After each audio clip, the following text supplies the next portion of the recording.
Paramashivoham Om Nityananda Paramashivoham Om Nityananda. Nityanandam, we are on a mission to revive the Enlightenment civilization. If you resonate with our message and want to be part of us, be sure to like, share, and subscribe. And don't forget to click the bell icon.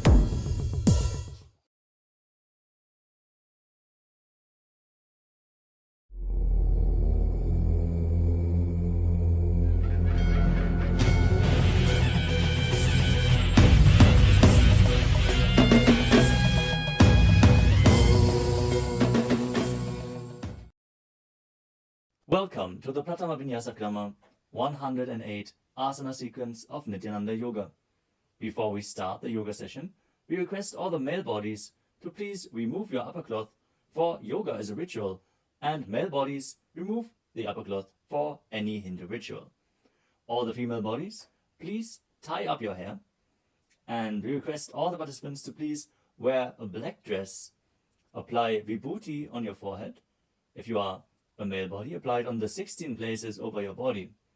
Apply kumkum and any aushadha from the Supreme Pontiff of Hinduism you have available. Wear your Rudraksha mala, the Abharanam, to intensify the energy which you can hold throughout the yoga practice. Also, make sure to keep a Shri Yantra, which is a sacred mandala, in your room where you practice the yoga. If you don't have a Shri Yantra available, don't worry. We are protecting it in the background of our acharyas. Now settle down on your yoga mat and get ready for the ritual of yoga. Sit straight with your head, neck and spine in a straight line. Join your hands in Namaskara Mudra in front of your heart center. Close your eyes. Visualize Swamiji in your inner space as we chant the Sadguru Vandanam. Nityanandam Paramasukadam Kevalam Jnanamurtim Dvandvatitam Gaganasadrasham Tattvamasyadilaksham Ekam Nityam Vimalamachalam Sarvadhi Sakshibhutam Bhavatitam Trigunarahitam Sadgurum Tam Namami. Next, we are going to chant the Shiva Mula mantra.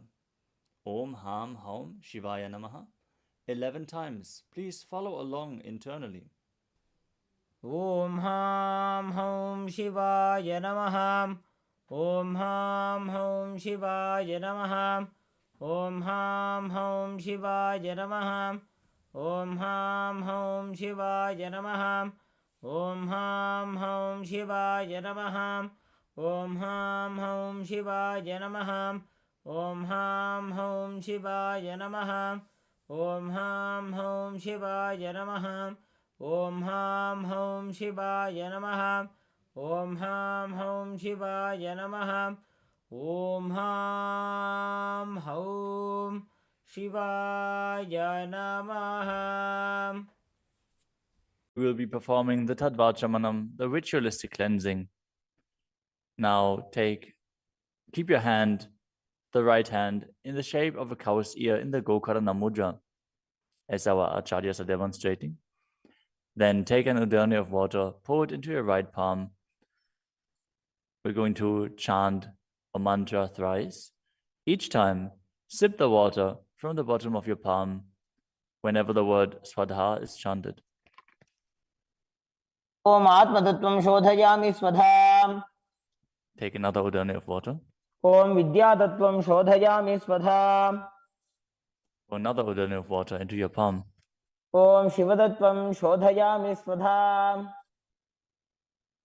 Now wash your right hand with the water from the Panchapacham and wipe your lips twice with the bottom of your thumb as we chant. Om Ham Hridayaya Namaha. Now wash your hand again. With the index, middle and ring fingers joined together, touch above the upper lip and below the lower lip. Wash your hand again. With the index fingers and thumbs joined together, touch the right nostril, the left nostril. And with the ring finger and thumb joined together, touch the right eye, left eye, and the right ear and the left ear. Wash your hand again. With the little finger and thumb joined together, touch the navel, the right chest and the left chest. And with all fingertips joined together, touch on top of the head, the right shoulder, left shoulder, and your heart center. Now wash your hand again. As you clasp the right hand over top of the left, place both hands on the right thigh. Set the sankalpa, the conscious resolution, what it is that you want to manifest today in today's Nityananda Yoga session as we chant the sankalpa mantra. ॐ ममोपात्त समस्त दुरितक्षयद्वारा भगवत् श्री नित्यानंद परमशिव प्रीत्यर्थम श्री नित्यानंदेश्वरी परमशिव शक्ति समेत श्री नित्यानंदेश्वर परमशिव प्रीत्यर्थम च अद्य पूर्वोक्त एवं गुण विशेषेण विशिष्टायाम् अस्यां शुभदितौ पूर्ण आरोग्य युक्त दृढ़गात्र यौगिक शरीर सिद्ध्यर्थम परमशिव शक्ति आविष्करणार्थम नित्यानंद योगाभ्यासं करिष्ये. Now wash your hand once more as we chant. Om अपौपस्पृश्य. Keep your Panchapatram and Udani out of harm's way as we are getting ready to start the yoga.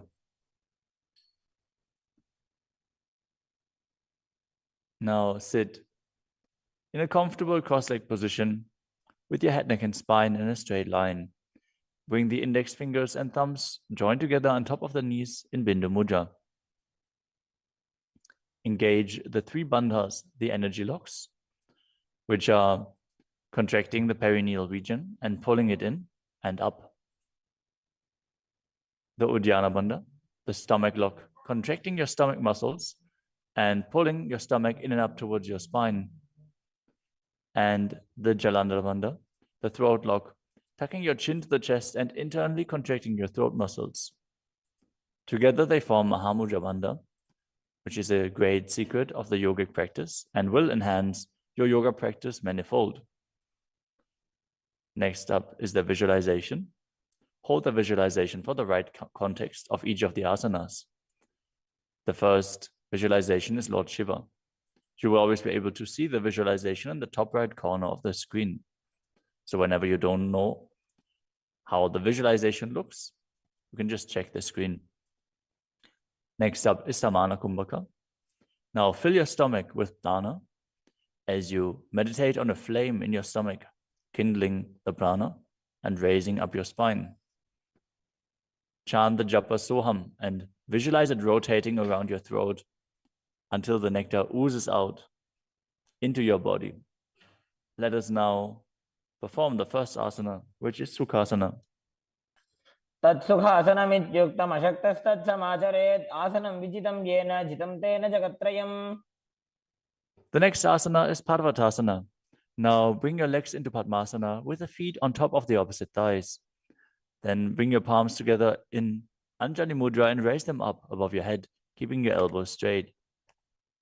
Engage all three bandhas, Mahamudra Bandha, as you visualize yourself as Mount Kailash. अथ वक्षे महादेव पर्वतासन मंगलम्. The next asana is Halipavasana. Now bring the soles of your feet together in front of your body and hold the left hand by the right behind your back. As you lean forward and place your forehead on the ground behind your heels. Engage all three bandhas as you gaze to the nose and visualize Swamiji in your inner space. पूर्व विधियाहु मे जानो उभय पकतली संपुट ठानो.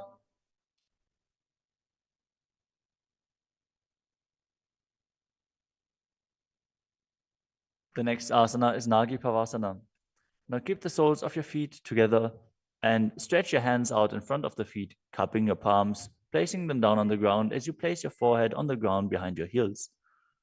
Engage all three bandhas and gaze to the tip of your nose, visualizing yourself as a snake. पूर्व विधि परियागाने नीचौ हो वे कहूनि फनास्यो लगाई.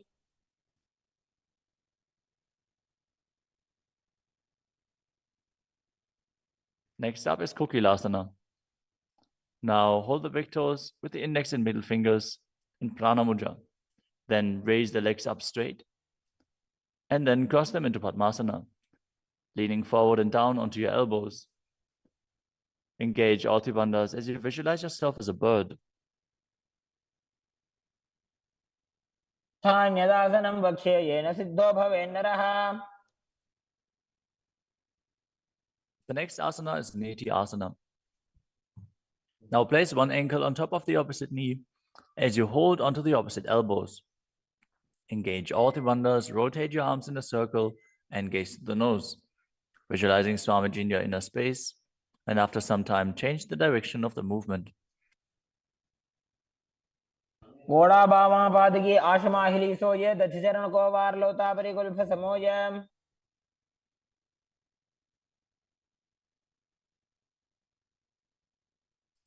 The next asana is Gajasana. Now press your hands onto the ground, lifting your hips up high. Lower your head, then your chest, scooping the body forward and down again and again as you visualize yourself as an elephant. And perform Uddiyana Bandha, the stomach lock, and Mula Bandha, the root lock, as you do so. निब्जं पादाग्रे भूमौ कृत्वा लम्बी भूया मस्तकाग्रे निधाय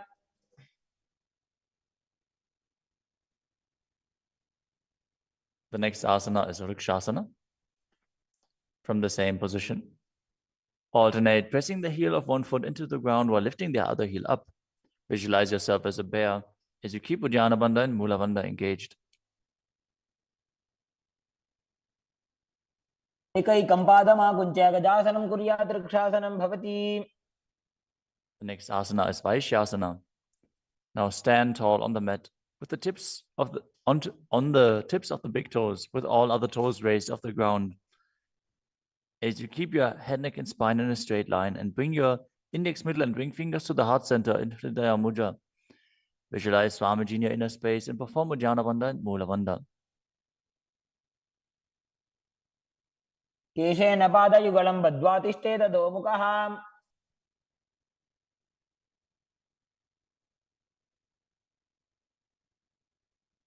Next up is the Urdhva Janukarana.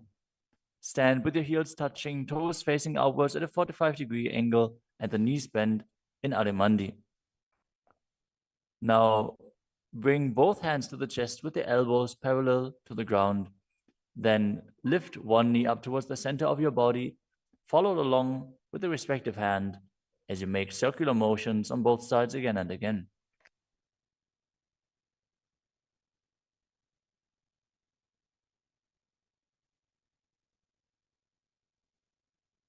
The next asana is Balalingasana. Now interlace your fingers from the outside in Sarvashankari Mudra and hold on to one knee, pulling it up towards your chest. Keep your head, neck, and spine in a straight line and visualize yourself holding a baby as you engage all three bandhas, Mahamudra Bandha.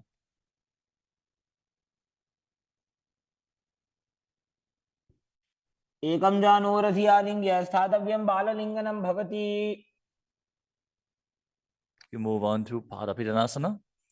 Now take the foot and pull it behind towards your buttocks. Hold it with both hands. Be straight. Engage all three bandhas as you visualize Swamiji in your inner space. त्वैकस्मिन् पादतले कराभ्यां वेष्टयेत्तनुम्. The next asana is Natarajasana. Standing on one leg, hold on to one foot and extend it backwards as you lean forward and stretch your arm out in front in Bindu Mudra with the index finger and thumb touching as you visualize yourself dancing as Lord Nataraja and perform the Mula Bandha. उत्थानपादं क्रौञ्चं च मरीचिं वीरभद्रकम्. Now stand on the other leg and repeat Balalingasana on the other side, pulling the knee up towards your chest and visualize yourself caressing a baby. एकं जानूरधियालिङ्ग्य स्थातव्यं बाललिङ्गनं भवति. Now repeat Padapidanasana on the other side. Pull the other foot towards your buttocks and visualize Swamiji in your inner space, engaging all three bandhas. स्थित्वैकस्मिन् पादतले कराभ्यां वेष्टयेत्तनुम्. Now repeat Natarajasana on the other side, visualizing yourself as Lord Nataraja. पादं क्रौञ्चं च मरीचिं वीरभद्रकम्.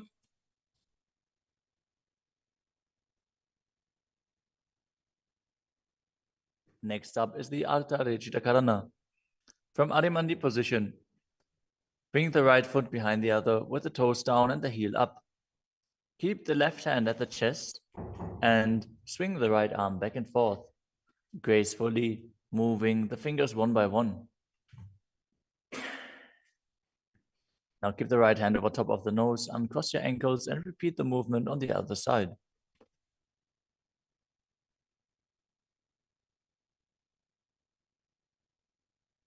Next up is the skeleton dance. Now visualize yourself as a skeleton as you shake your body intensely.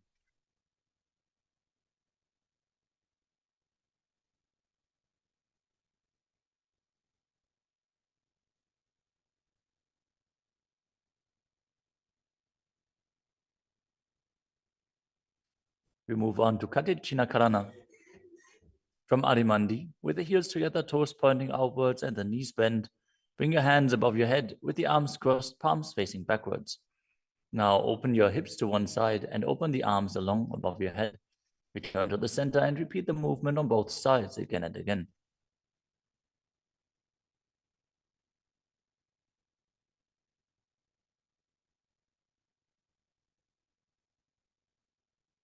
The next asana is Tadasana.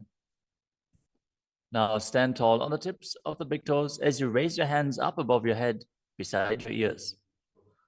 Engage all three bandhas. Visualize yourself as a palm tree as you internally chant the new japa Shivoham. महामुद्राबद्ध कोनो ताड़ासन विभेदकान. Next up is Uttanasana. From a standing position, lean forward and down, bringing your hands flat to the ground. Take precaution in the case that you are a pregnant woman. For pregnant women, shouldn't perform any of the forward bends. Now engage all three bandhas and bring your forehead towards the knees as you visualize Swamiji in your inner space.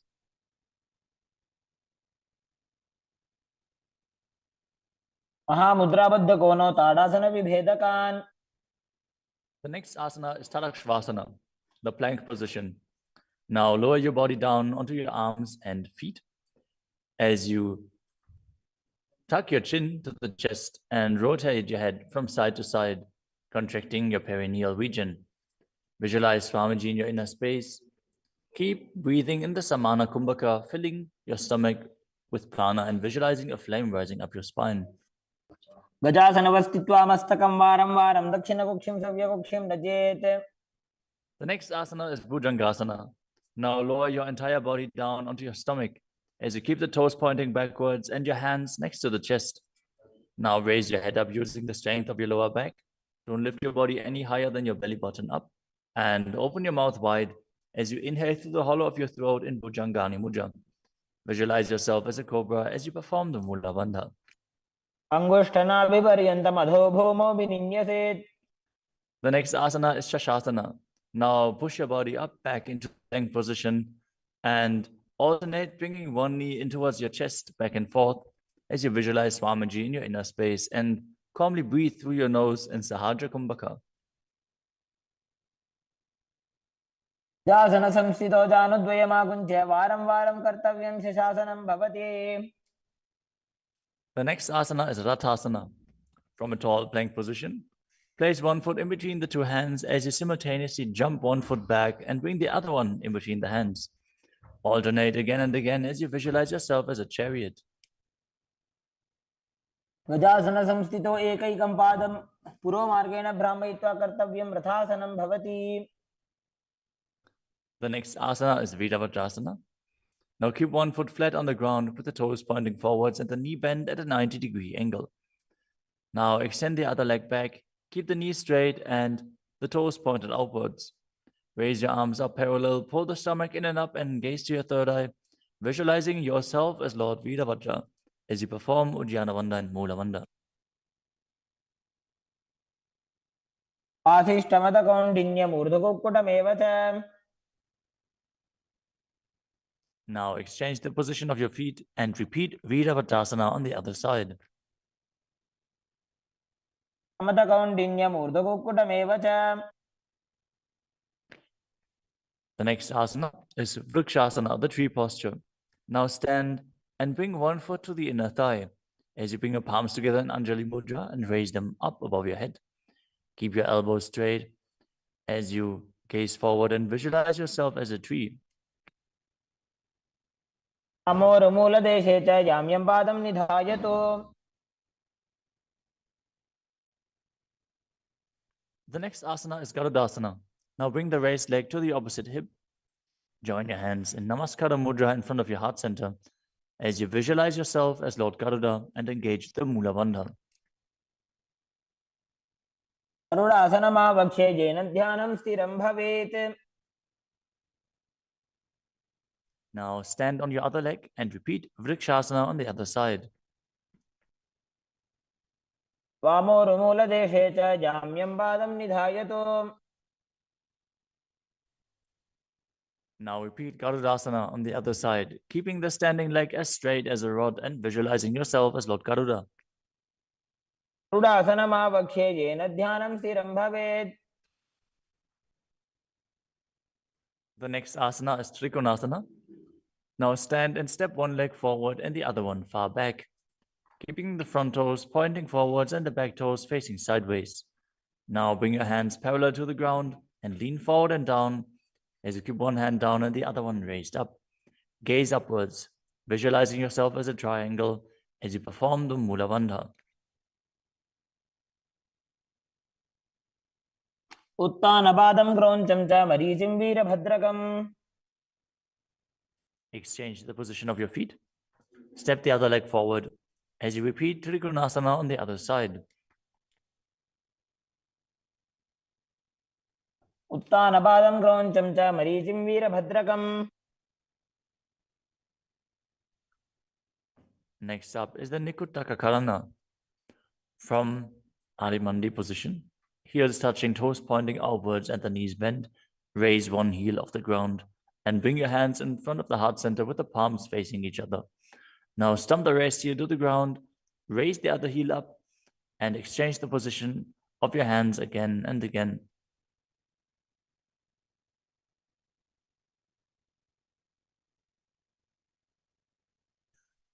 The next asana is Angushtasana. Now lower your body down onto the tips of your toes, placing the perineum on the back of your heels.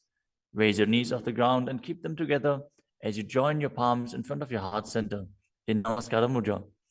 Visualize Swamiji in your inner space as you breathe in Brahmari Kumbhaka, buzzing like a bee on the inhalation and exhalation as you perform the Mula Bandha and internally chant the new japa Sadashivoham. बन्धासनमित्याहुः गोरक्षासनमेव च. The next asana is Saurasana. From the tips of the toes, extend one leg straight out with the heel down and the toes up. Keep your fingers down on the ground by the sides with the palms facing forward in Vara Mudra. Visualize Swamiji in your inner space as you perform the Mula Bandha. प्रसार्य एकं पादतलं संस्थाप्य त्वेकपादकम्. The next asana is Vidunanasana. Now, from Saurasana, lean forward and hold on to the big toe in Prana Mudra. As you hold the back heel with the other hand, balance. Visualize Swamiji in your inner space and perform the Mula Bandha. गुल्फस्थितो पादमेकं प्रसार्य तत्पादाग्रं संस्पृश्य तत्करेण. Now exchange the position of your feet. Stretch the other leg forward as you repeat Saurasana on the other side. प्रसार्य एकं पादतलं संस्थाप्य त्वेकपादकम्. Now again, lean forward and down, holding on to the front foot and the back heel, repeating Vidunanasana on the other side. स्थितो पादमेकं प्रसार्य तत्पादाग्रं संस्पृश्य तत्करेण. The next asana is Brahmajarankushasana. As you keep the toes on the ground and the perineum placed on top of the heels, which are raised off the ground, keep a gap between your legs and place the back of your hands on top of the respective knees. Contract the perineal region and tuck your chin to the chest as you gaze in between the two hands in Shambhavi Mudra with eyes opened wide, unblinking, actually gazing within as you visualize Swamiji within and perform the Jalandhara Bandha and Mula Bandha. दो भणा पानी होय वैसे एड़ी mail रघुदानी वैसे. The next asana is Kapilasana. Now drop your knees to the ground with the toes tucked behind, sitting your perineum on the heels. As you keep your hands on top of the respective thighs and pull your stomach in and up, contract the perineal region, gaze to the tip of the nose and visualize yourself as Sage Kapila Muni. उभय पगदली समटारावे तिनकी Mahuli core मिलावे.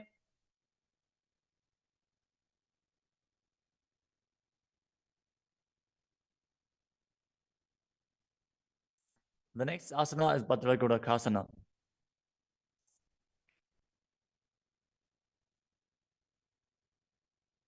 Maintain the same position as you shift your gaze up to the third eye. Visualize Swamiji in your inner space as you buzz like a bee in Brahmari Kumbhaka.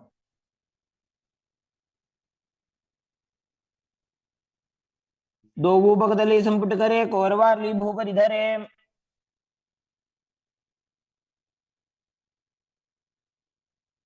The next asana is Suryasana. Now sit with your toes tucked, perineum placed on top of the raised heels as you bring your thumbs and little fingers together in Padma Mudra, opening up the palms resembling a lotus flower. Now raise your hands up above your head as you gaze up in between the gap between the palms, visualizing yourself as Lord Surya.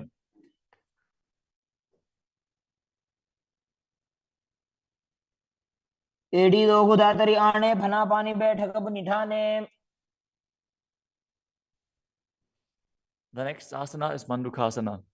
Now sit with the toes flat, perineum on the heels. As you keep your hands on top of the knees, lift the tongue up against the roof of your mouth. As you catch the nectar of immortality dripping from the Sahasrara chakra with your frog tongue, as you visualize yourself as a frog in Manduki Mudra.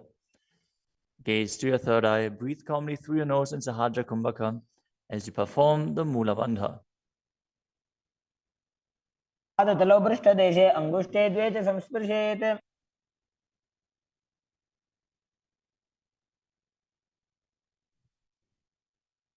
The next asana is Uttana Mandukasana. Maintain the same sitting posture, but bring your hands behind your back, holding onto the opposite shoulders. Gaze to your third eye, visualize yourself as a frog as you keep your tongue pressed against the palate of your mouth in Manduki Mudra. Perform Uddiyana Bandha and Mula Bandha as you do so.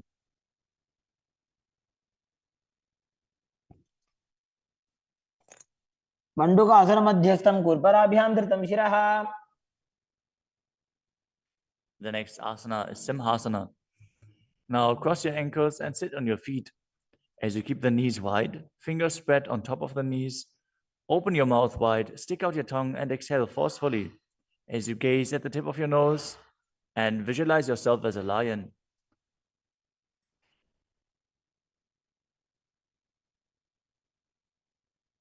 दक्षिणं सव्यगुल्फेन दक्षिणेन ततेतरम्. The next asana is Bhadrasana.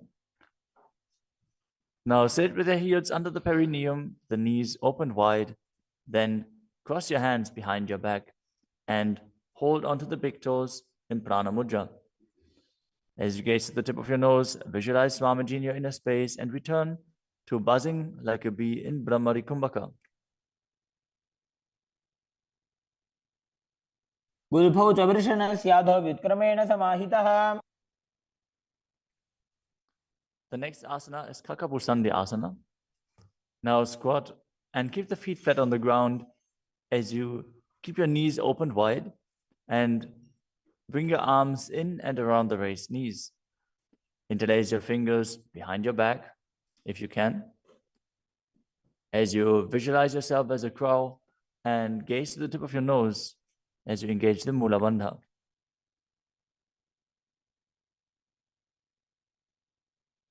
प्रथमे वेशक उगठाने दो गोहा तपगमी च आने. The next asana is Kanipavasana. Now keep the palms on the floor, shoulder width apart. Bring your knees onto the back of your arms towards your armpits. Lean forward, raise your feet off the ground as you visualize Swamiji in your inner space and balance on your arms. को गुण आशी दुष्यता होई तो आछी होई. The next asana is Kapali Asana. Now place your hands on the ground, shoulder width apart. Bring the top of your head onto the ground. Please take precautions if you have any neck injuries or high blood pressure. Any of the inverted postures.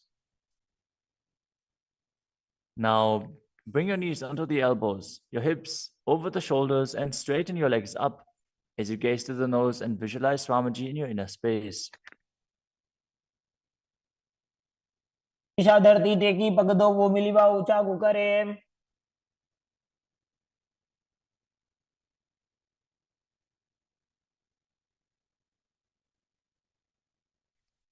The next asana is Parshvamayurasana.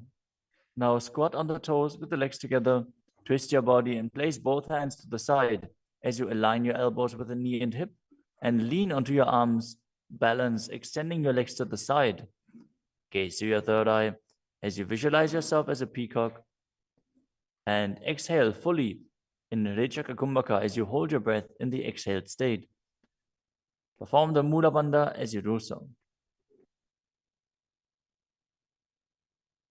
मयूरं दंडवत् कुर्यान् मायूरं दंड नामकम्. Now twist your body in the other direction and repeat Parshvamayurasana on the other side. मयूरं दंडवत् कुर्यान् मायूरं दंड नामकम्.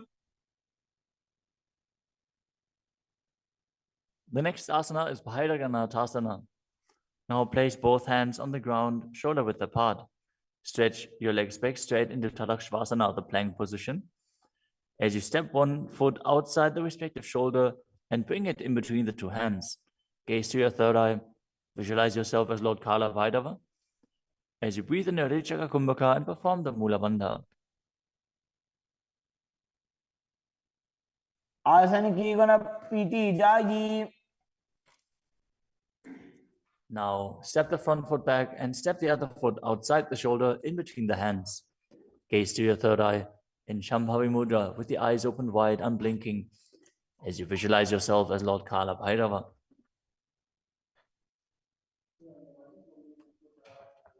आसन को गुण पीती जाई. The next asana is Unmukha Pitasana. From Tadakshvasana, the plank position, bring your forearms down on the ground as you walk your feet forward, raising your hips. Lift your chest and head up and gaze to your third eye, visualizing Swamiji in your inner space.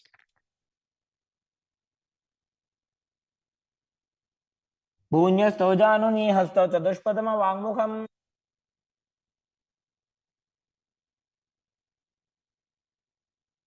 The next asana is Vashishthasana. From Tadakshvasana, rotate your body onto one hand and raise the opposite hand up. Keep the balancing hand directly beneath your shoulder as you raise your hips and gaze up towards the sky, visualizing yourself as Sage Vashishta as you perform the Mula Bandha. ऊर्ध्वकुक्कुटवासिष्ठ मरीचिहलमत्स्यकम्. Now twist your body in the other direction. Balance on the other hand as you repeat Vashishthasana.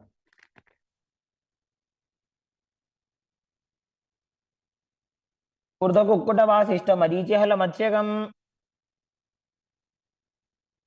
Now come to a seated position and extend your legs out in front with the heel down and the toes pointing up. Now bring your hands under the buttocks with the palms facing up. Keep your spine straight, elbows close to your body. Tuck your chin to the chest. Contract the perineal region. As you gaze through the nose, visualize yourself as Lord Hanuman and internally chant the new japa Mahasadaशिवोहम.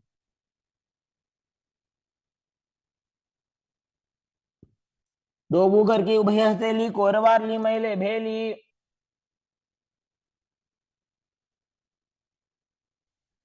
Next up is Paschimottanasana. Now visualize Swamiji in your inner space as you lean forward and down, holding onto the big toes in Prana Mudra. Perform Mahamudra Bandha, all three bandhas engaged, and exhale all the air from your lungs in Lichaka Kumbhaka. जानु परिललाटन्तो पश्चिमं दानमुच्यते. The next asana is Ugrasana, with your legs straight. Interlace your fingers behind your neck. Lean your chest forward and down, bringing your head to the knees by the strength of your core. Engage all three bandhas as you visualize Kali in your inner space. शुभानिभ्यां दृढं धृत्वा जानुभरि शिरोन्यसेत्. The next asana is Marichi Asana. Now, sit with the legs extended, bring one heel to the groin with the knee raised, and reach your arm in and around the raised knee as you clasp your hands behind your back. Bring your chest to the thighs, head to the knee, and visualize yourself as Sage Marichi. उत्तानपादं क्रौञ्चं च मरीचिं वीरभद्रकम्.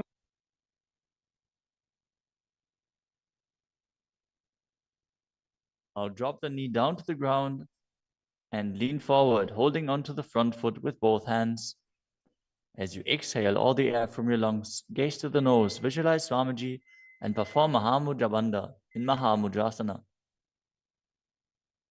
मुद्रां प्रवक्ष्यामि तन्त्रेऽस्मिन् मम वल्लभे. Now extend the other leg out. Bring the other heel towards the perineum with the knee raised. As you lean forward and interlace your fingers behind your back in Marichi Asana on the other side. उत्तानपादं क्रौञ्चं च मरीचिं वीरभद्रकम्. Now drop the knee down, lean forward, hold onto the foot, engage all three bandhas, repeating Mahamudrasana on the other side. महामुद्रां प्रवक्ष्यामि तन्त्रेऽस्मिन् मम वल्लभे. The next asana is Bhadrasana 2.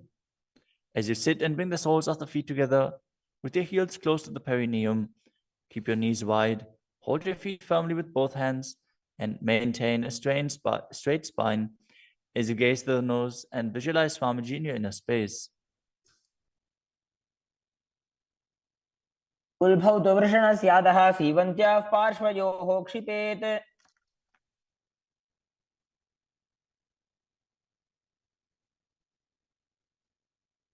The next asana is Gvali Pavasana.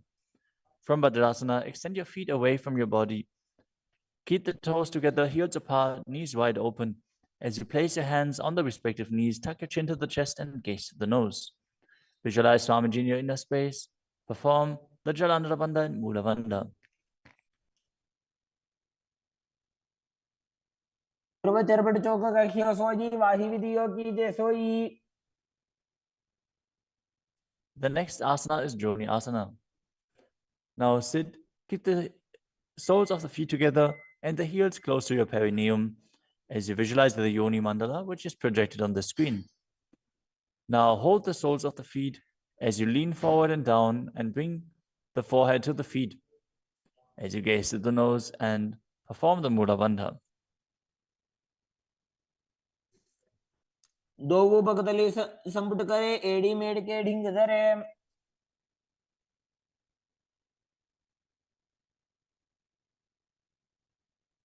The next asana is Midaki Pavasana. As you sit and keep the heels together, toes apart and the knees wide, lean forward and down and extend your hands out to the side. Keep the palms facing down on the ground to the sides as you bring your forehead to the ground behind your heels. Gaze to your nose, visualize Swamiji and perform the Mula Bandha. पूर्व विधि परिपकथली संपुट शोल एड़ी मिली राशे. Next up is Siddha Samadhi Asana. Now sit and keep the toes together, heels apart.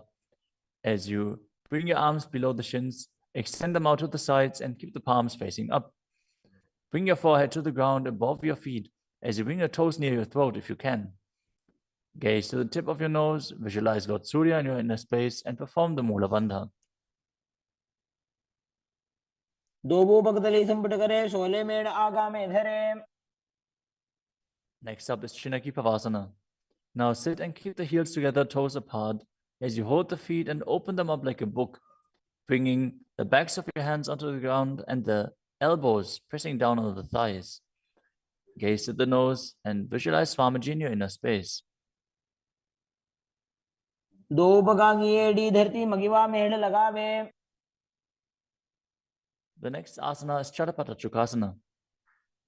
Sit and bring the soles of the feet together with the heels at your perineum. Open the knees and place your hands on top of the knees as you gently press them down. Pull your stomach in and up, gaze to your third eye as you visualize Swamiji in your inner space. दोबो बगदली संपुट धारे आगा ने करजार पसारे.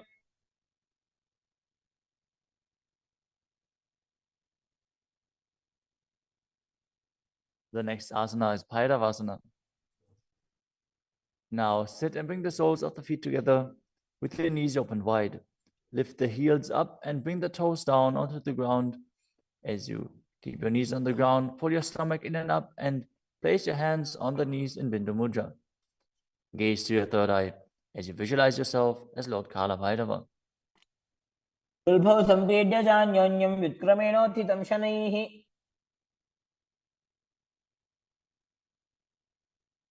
The next asana is Samanasana. Now sit with one heel at the perineum. Lift and hold the other foot, pulling the sole of the foot to your chest. Gaze to your third eye as you perform the Mula Bandha and visualize Swamiji in your inner space. समान आसनमावक्षे सिद्धमन्त्रादि साधनात्.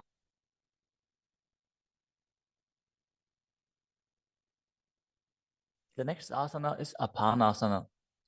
As you sit, place one leg on top of the respective shoulder and raise the other foot upwards and straight.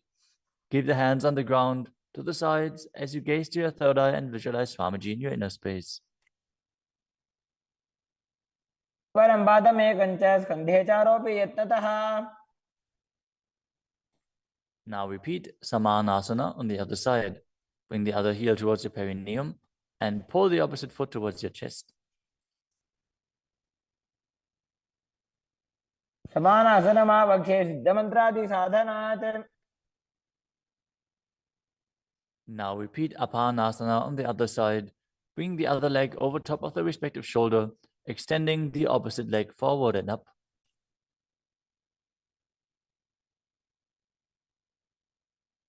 परं पादमेकं च स्कन्धे चारोपि यत्नतः.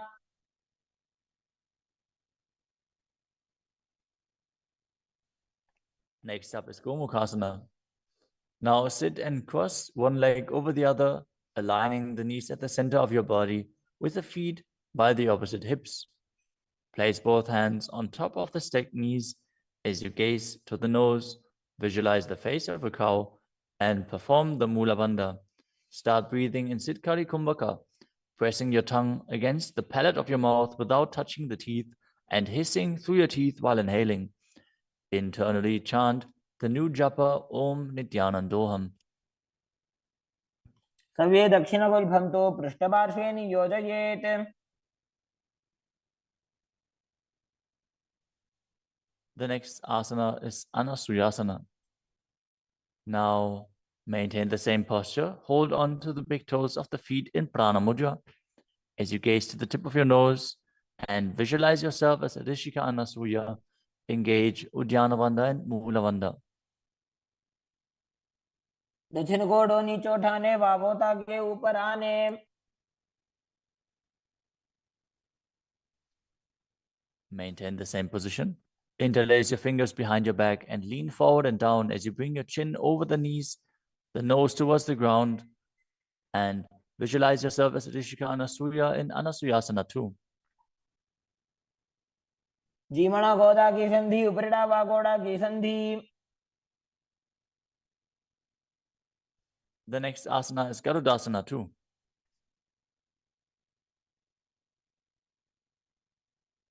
Now sit on the ground with one heel pressed against the perineum.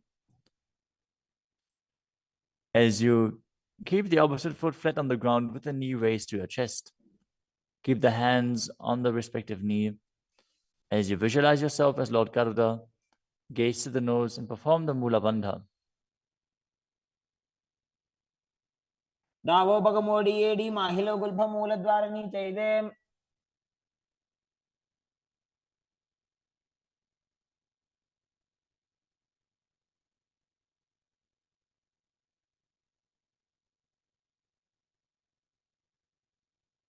The next asana is Naradasana. Now, sit and place your perineum on top of one heel as you interlace your fingers behind your neck and twist your elbows outside of the raised knee. Gaze to your third eye and visualize yourself as Narada as you perform the Mula Bandha. पिष्टि जवाम पगदली केरी भूपरिता हिलगा बेफेरी. Next up is Matsya Pitakasana. Now place one foot on top of the opposite thigh. Wrap the respective arm around the knee, holding onto the opposite shin as you hold the big toes with the other hand in Prana Mudra. Visualize yourself as Matsya, the fish avatar of Lord Vishnu, as you perform the Mula Bandha. नवामाङ्गुष्टन्तो गृहीतं मध्य पीठकम्.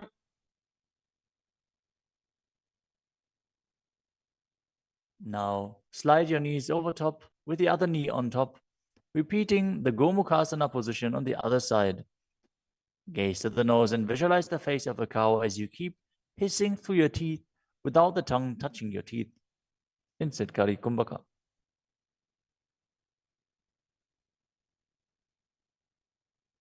सव्ये दक्षिणगुल्फं तु पृष्ठपार्श्वे नियोजयेत्.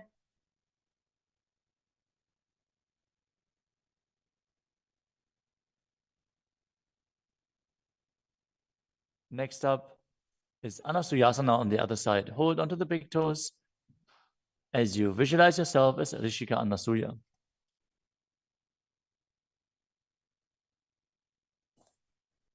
दक्षिण कोडो नीचे उठाने वावोता के ऊपर आने.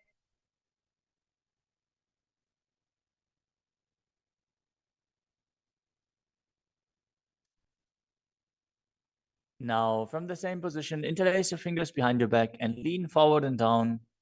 Chin over the knees, nose towards the ground. In Anasuyasana too.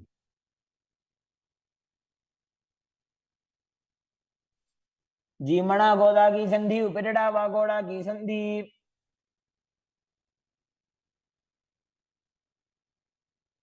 Now repeat Garudasana 2 on the other side, bringing the other heel towards the perineum, knee raised, hands on the knees, as you visualize yourself as Lord Garuda. डावो पगमोडी एडी माहिलो गुल्फ मूलद्वारनी चैदे.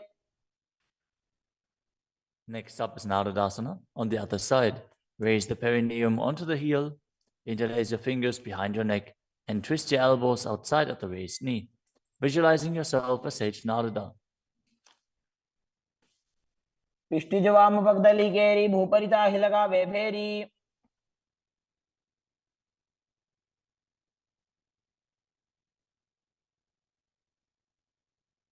Next up is Matsya Pitakasana on the other side.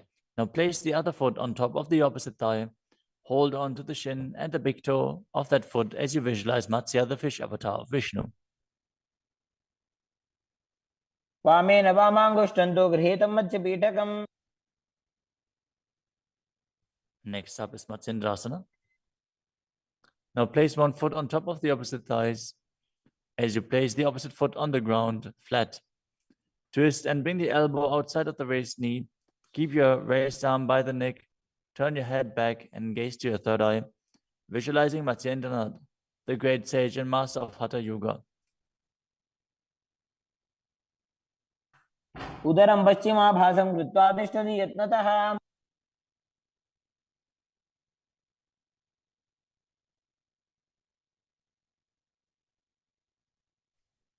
The next asana is Kubhasana. From Matsyendrasana, twist and bring your elbow outside of the raised knee as you extend your hand down to the foot, keeping the opposite hand at the respective ear. Twist your body back. Gaze back and up towards your third eye, visualizing yourself as a camel. आसन को गुण झोल हो जाए. Next up is Matsyendrasana 2. Keeping the hand extended down towards the foot, place your hand behind your body onto the ground as you gaze up to your third eye and visualize Matsyendranath. मत्स्येन्द्रपीठं जठर प्रदीप्तिं प्रचंड रुक्मंडल खंडनास्त्रम्. Now repeat Matsyendrasana on the other side. Extend the other leg out. Bring the opposite foot onto the thigh as you twist your elbow outside of the raised knee and gaze back.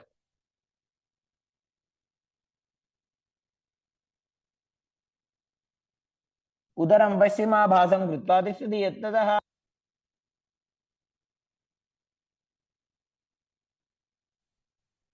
The next asana is Kubhasana on the other side. Now hold on to the front big toe in Prana Mudra as you keep the other hand towards the respective ear, gazing back and up towards your third eye and visualizing yourself as a camel. आसन को गुण झोल हो जाए. The hand to the ground behind you. Twist your body even further as you visualize Matsyendranath in Matsyendrasana 2.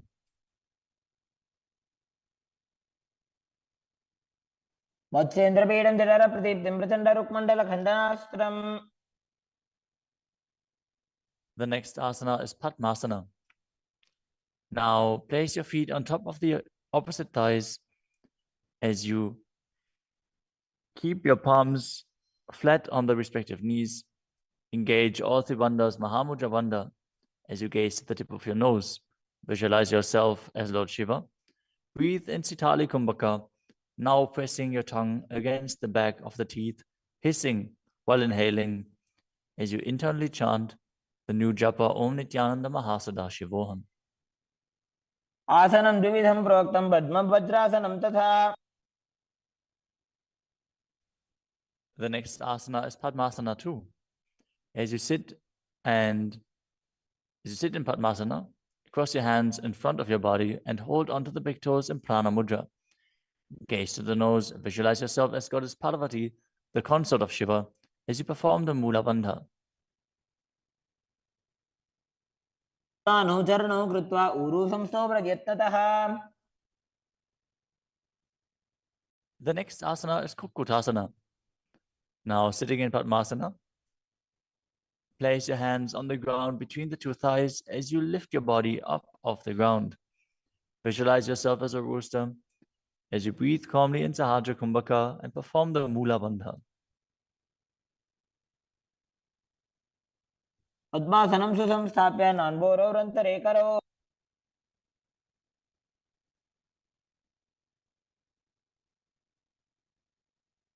The next asana is Baddha Keki Asana.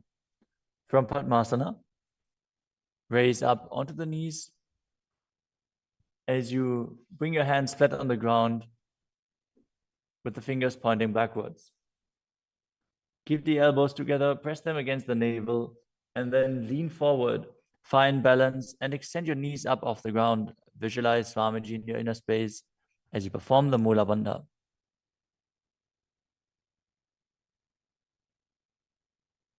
धरामवष्टभ्य करद्वयेन तत्पूर्वपरि स्थापिता नाभिपार्श्वः.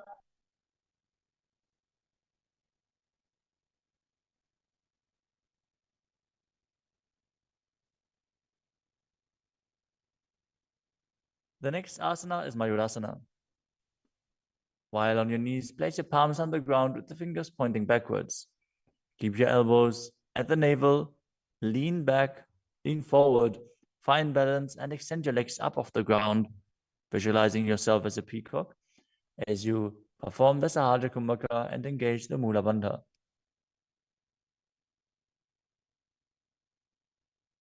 अथ वक्षे Mahadev मयूरासनमुत्तमम्.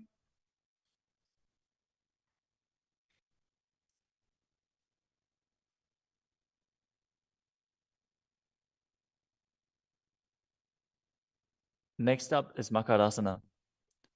Lay down on your stomach with the feet pointing outwards and the forehead on the mat. Interlace your fingers behind your neck. As you visualize yourself as a crocodile and perform the Mula Bandha. अध्यासशेते हृदयं निधाय भूमौ च पादौ च प्रसार्यमानौ. As you lay on your stomach, place your hands on the ground beside your chest. Raise your legs up, bring the thighs off the ground, visualizing yourself as a locust. In Shalabhasana. अध्यासशेते करयुग्मवक्षो भूमिमवष्टभ्य करयोस्तलाभ्याम्. The next asana is Ushtrasana.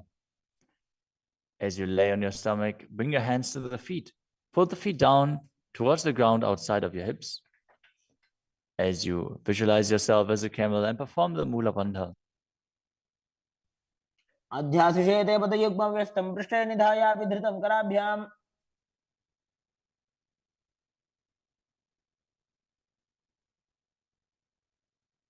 The next asana is Dhanurasana. From Ushtrasana, tighten the grip on your feet and kick the legs back and up as you lean forward and lift your chest off the ground.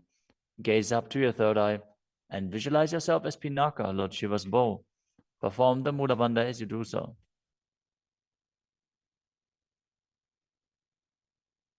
त्रिसार्यपादौ भुविदण्डरूपौ करौ च पृष्ठे धृतपादयुग्मम्. The next asana is Bhagasana.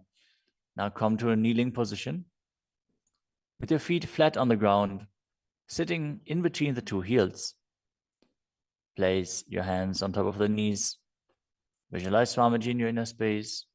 Breathe calmly through your nose in Sahasrara Kumbhaka. As you gaze to your third eye, contract the perineal region in Mula Bandha and internally chant Om Nityananda Paramashivoham. उल्टा मोड़ी पाओ तो वैसे बहुरो जगते करे कैसे. The next asana is Gohi Asana. From the kneeling position, place your elbows on the ground, shoulder width apart. As you interlace your fingers, bring your head towards the ground and hold it with your hands. Now raise your hips up. Walk your feet forward until your hips align with your shoulders. And then raise your legs up off the ground and pull the knees close to your chest. Try to touch your chin with the knees as you roll your body up in the inverted posture. Gaze to the nose and visualize Swamiji in your inner space. दो हाथ की कहुनी जोई पुनिह कलाजी जाने दोई. Now, from Gohi Asana, extend your legs up straight into Shirshasana. Gaze to the nose and visualize Swamiji in your inner space as you perform the Mula Bandha. विपरीतं मण्डलं च द्विधैव विदितं हिनः. Gently lower your body down and come to a seated posture. Now sit with your hands behind your calves and stretch your legs up. Bring your forehead to the knees as you come to a vertical position with your legs. Visualize Swamiji in your inner space and perform the Bhastika Kumbhaka, rapidly exhaling from your diaphragm, pushing the air out without inhaling, like the bellows of a blacksmith. We're going to perform Bhastika Kumbhaka for the next few asanas, so keep your core engaged and rapidly breathe through your nose. दो हाथ पग बाहर आने घोड़ा तरे का कसी ठाने. The next asana is Parighasana. Now sit and extend your legs out and up at a 45-degree angle. Bring your hands behind. Hold the opposite shoulders as you keep the chest upright, legs straight, toes pointed. Gaze to your third eye as you visualize yourself as a mace.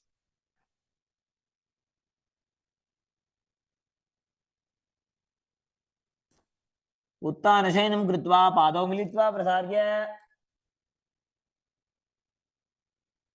Keep breathing rapidly as you sit and extend your legs out and up at a 45-degree angle. Keep your arms parallel to the ground or bring them down to the ground as you gaze to your third eye and visualize yourself as a boat in Naukasana. उत्थानशयनं कुर्पराभ्यां भूमिमवष्टभ्य. Next up is Rudrasana. Now sit and lift your feet up. Scoop your hands under the heels and pull the feet towards your chest. Keep your spine upright, gaze to the nose as you visualize yourself as Lord Rudra. Perform the Mula Bandha as you do so. पगदली सम्पूटकरिहातस्योपक उचायी. The next asana is Unmukha Pitasana too. Now lay down on your back with the feet flat on the ground, the knees raised up. Bring your palms down to the ground with the fingers just touching the back of your heels. Lift your hips up high. Press the feet into the ground as you tuck your chin to the chest, gaze to the nose, and visualize Swamiji in your inner space. ऊर्ध्वे च जानुनी कृत्वा शवित्वोर्ध्वमुखं तथा उत्थाप्य हस्तौ तिष्ठेत्तु पीठ उन्मुखनामके. Now lower your body down flat onto the ground. Keep the palms facing up next to your hips. As you contract the perineal region and forcefully pull the Kundalini Shakti up along your spine towards your Sahasrara Chakra in Shakti Chalan Mudra. Relax. Completely unclutch from any micro movements of the body and mind. As you visualize that your body is dead and the Supreme Pontiff of Hinduism, Swamiji, is liberating you. Internally chant the Mahavakya, Om Nityananda Paramashivoham.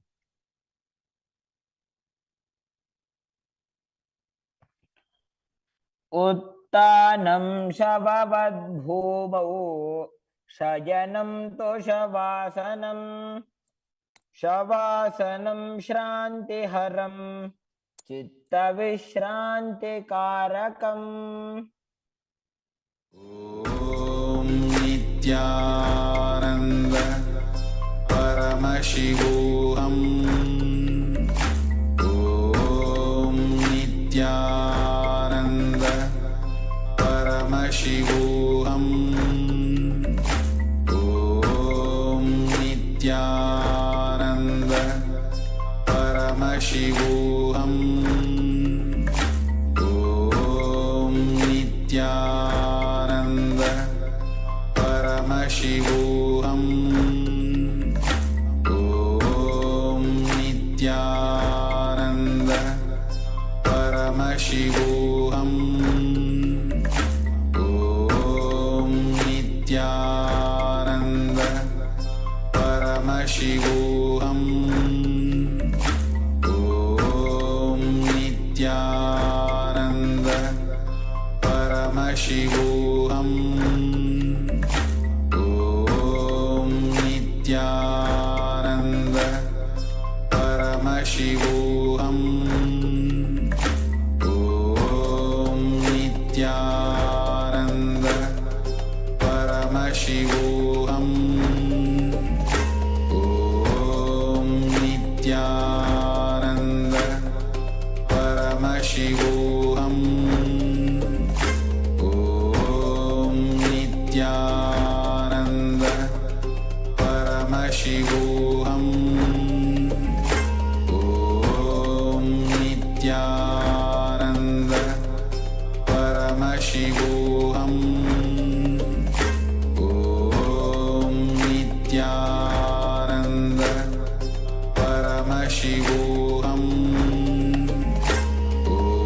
ॐ नित्यानन्द परमशिवोऽहम्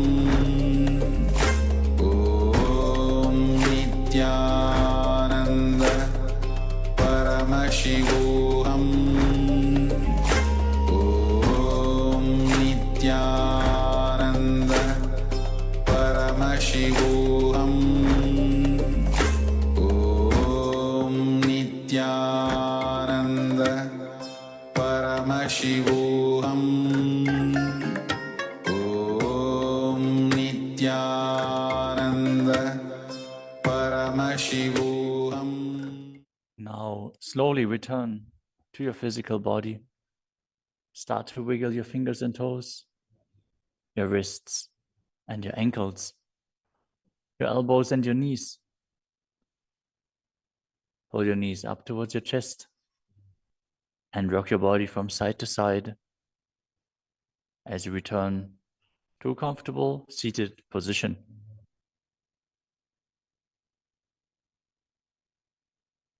Congratulations, you completed the first 108 asanas of the sequence, which are the Pratama Vinyasa Krama.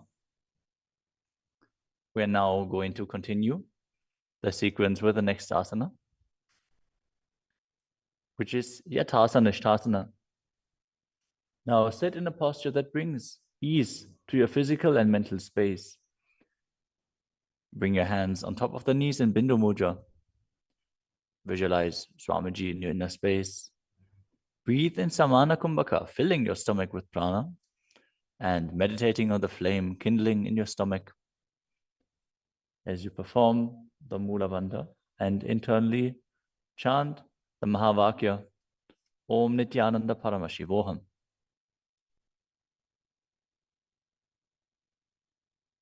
पर्यङ्कं तत्समाख्यातं यथासंस्थं यथास्थितिः.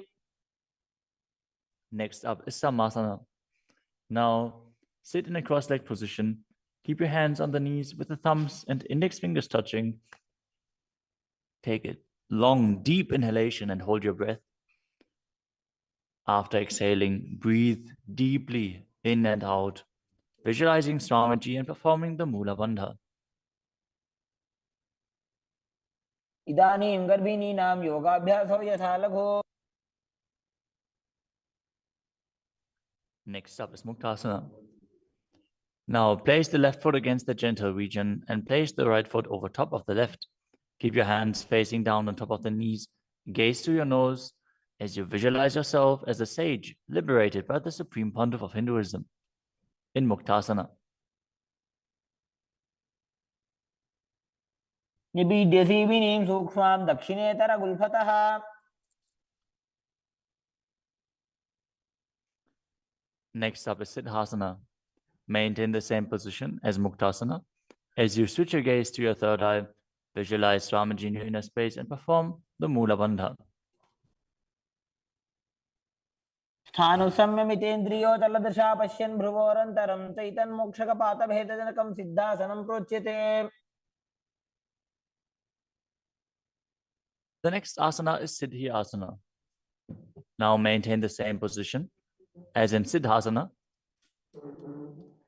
Switch your gaze to the ground in front of you as you engage all Tribandhas and visualize Swamiji in your inner space. वामपादके इडीजानो सीवनिमधितासुकोठानो. The next asana is Rudrasana too. Keep your legs in the same position as Siddhi Asana. Rotate your hands on top of the knees into Bindu Mudra. Switch your gaze to the third eye. Visualize yourself as Lord Rudra as you perform the Mula Bandha. वामचरण परिदक्षिणदाखे एकजुगति ऐसे विदिदाखे. Next up is Santadunasana.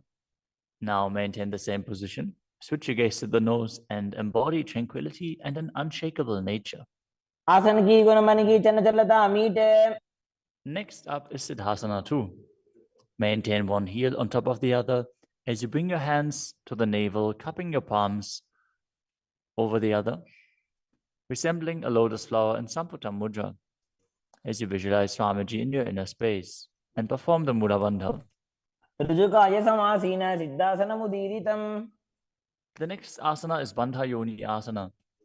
In this asana, we are going to perform the Shanmukhi Mudra, which can increase blood pressure. So if you have blood pressure related issues, don't perform this asana. At least pay attention to your body and practice caution. Now set your sankalpa of manifesting through the womb of creation as you maintain the same sitting posture, and then exhale fully as you bring your little fingers beneath the bottom lip, ring fingers above the upper lip, middle fingers closing the nostrils, ring fingers over the eyes, and the thumbs closing the ears. मध्ये महादेव बन्धयोन्यासने शृणु. The next asana is Virasana. Place one foot on the thigh and the other foot under the opposite thigh. Touch your thumb and index fingers together in Bindu Mudra. Place them on top of the knees as you embody the space and state of bravery. Vida. एकं पादमथैकस्मिन् विन्यस्योरुणि संस्थितः. The next asana is Valmikasana. Now keep the left heel on the right side of the regenerative organs and the toes under the thigh, with the right foot on top of the left, with the toes by the knee. Keep your hands on the knees, thumbs and index fingers touching. Gaze to your third eye and visualize sage Valmiki, the great poet, sage and author of Ramayana. डावा पग की भगदली पुनि एड़ी है Zoya. The next asana is Joni Mudrasana. Now keep your legs in the same position. Switch your gaze to the nose as you visualize the Yoni Mandala, which is representing Devi Parashakti and is a representation of the creative energy of the universe. वाम की भगदली जाहि माहिली कोरे.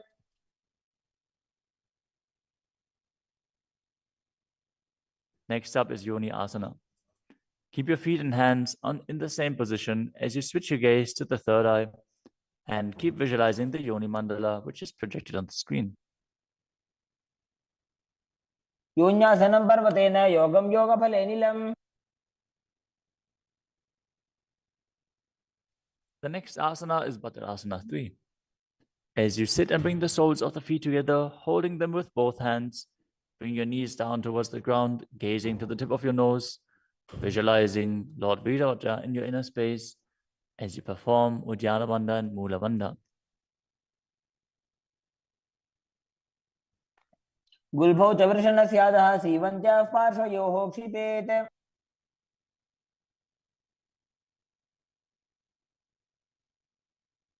The next asana is Aghorasana. Now keep the soles of the feet together, heels at the perineum. Press your tongue up against the roof of your mouth or even higher, if you can, into the nasal tract in Kechari Mudra. Gaze to your third eye. As you cover your mouth with the right hand, close the left nostril with the index finger. Inhale through the right nostril, close both nostrils, and then hold your breath. After you exhale through the left nostril, repeat on the other side in Abhyantara Kumbhaka. As you gaze to your third eye, visualize yourself as a Naghori. पूर्वकहो विश्रिका Choi वाही विधिजो कीजे सोयी. Next up is Kanari Pavasana. Bring the feet together in front, with the toes together and the heels apart. Place your elbows onto the heels. As you rest your chin on the palms, gaze to the tip of your nose and engage Uddiyana Bandha and Mula Bandha. As you perform Rechaka Kumbhaka, fully exhale and hold your breath in the exhaled state as you visualize yourself as a female elephant drinking water.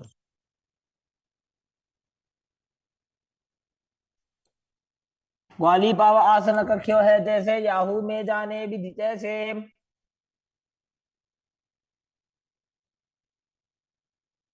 Next up is Padasana. Now sit with the knees raised, arms between the thighs and calves, and interlace your fingers as you lift your feet off the mat. Gaze to the nose and visualize Swamiji in your inner space as you perform the Mula Bandha. ततोर्ध्वम्रे तजेत् वायुं मृदुनिश्वास संयुतम्. The next asana is Gopi Chandasana. Now interlace your fingers around the feet with the soles together and place the toes at the groove of your throat, the heels on your chest. Tuck your chin onto the hands and gaze to the nose, embodying the state and space of a king as you perform the Mula Bandha. पूर्व विधि बगा का अंगूठा कंठ को पराशे. The next asana is Uddarasana. Now sit with the soles of the feet together. Insert your hands underneath the legs as you hold the feet with interlocked fingers. Bring your feet up to the chest.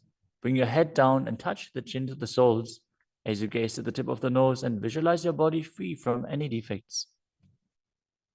दोवो भगदली संपुटटाने उभय हस्त करे उरद हिताने. Next asana is Vishishtasana. From the same position, raise your feet up even higher. Bring your feet in front of your face with the interlocked fingers in front of your forehead. Visualize yourself excelling in everything as you perform the Mula Bandha. दो उपकतली जोड़ी संपुट करे. The next asana is Bhujasana. From a seated position, lift both legs over top of the respective shoulders as you bring your arms underneath the legs and up, interlacing your fingers around the back of your neck. Visualize yourself as a cobra as you perform the Mula Bandha. शिरासनं तु विज्ञेयं कक्षासनमतः परम्. The next asana is Kalyanasana. Now maintain a seated posture, raise your legs up and bring your elbows under the knees as you wrap your arms around your back with the palms clasped behind. Gaze to the tip of your nose and visualize yourself as a beautiful, auspicious goddess. दो हाथ भगों बीच आने, तिनको घोड़ा नीचे ठाने. The next asana is Sankatasana. With the left knee on the mat, place the left foot flat on the ground and sit down on the left heel. As you bring the right leg over top of the left, heel close to the hip. Visualize yourself as a swan as you perform the Ujjayi Pranayama, making an ocean-like sound with your mouth as you perform the Mula Bandha. वामपादं चितेर्मूलं संन्यस्य धरणीतले. The next asana is Dhenukasana. Now slide the heel outside of the hip. Visualize a cow in your inner space as you keep your hands on top of the knees. Perform Uddiyana Bandha and Mula Bandha. अनुषागी Nagar पंचडं ऋषिरिन्दगल्यम्नि. The next asana is Machandrasana. Now place the right foot on the left thigh and the left foot on the right knee. Bring the left hand behind your back and hold onto the right thigh. As you place the right hand on the left thigh, twist your body and gaze to your third eye, visualizing Swamiji in your inner space and performing the Mula Bandha. वामजंगभरत चिनटाने वामहस्तभिष्टीति आने. Next up is Machandrasana 2. From Machandrasana, untwist and hold onto the respective big toes in Prana Mudra. As you lean your forehead down so it touches the ground, as you place your chest down on the heels, visualize Swamiji in your inner space and perform the Mula Bandha. प्रथमजी मनो चरणजुजोयि वामजंग परिराखे सोयि. Now interlace your fingers and place them on the top knee. Engage all three bandhas, Mahamudra Bandha, as you visualize Swamiji, your Guru, in your inner space in Guru Asana. ऊर्मूले इतरपादस्य निष्ठिकापटेशगुल्भं संस्थाप्य. Now again, sit down on the heel, this time on the right foot, as you keep the top of the foot on the ground and interlace your fingers on top of the other knees, visualizing yourself as a swan. वामपादं चितेर्मूलं संन्यस्य धरणीतले. Now slide the heel outside the hip. Place both hands on top of the up knee as you visualize a cow in your inner space in Dhenukasana on the other side. अनुषागी Nagar पंचडं ऋषिरिन्दगल्यम्नि. Next up is Machandrasana on the other side. Bring the left foot on the right thigh and the right foot on the left knee. Twist your body. Keep one arm behind your back and hold on to the opposite thighs as you gaze to the third eye and visualize Swamiji in your inner space. वामजंगभरत चिनटाने वामहस्तभिष्टीति आने. Next up is Machandrasana 2. Now hold on to the feet as you lean forward and down, bringing your chest towards the heels and your forehead onto the ground. Visualize Swamiji in your inner space.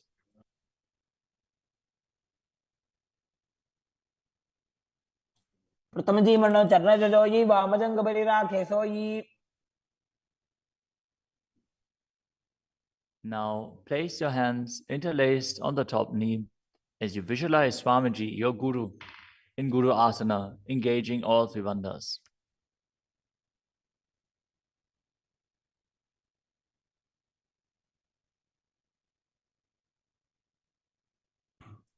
प्रथमजी मनो चरणजुजोयि वामजंग परिराखे सोयि.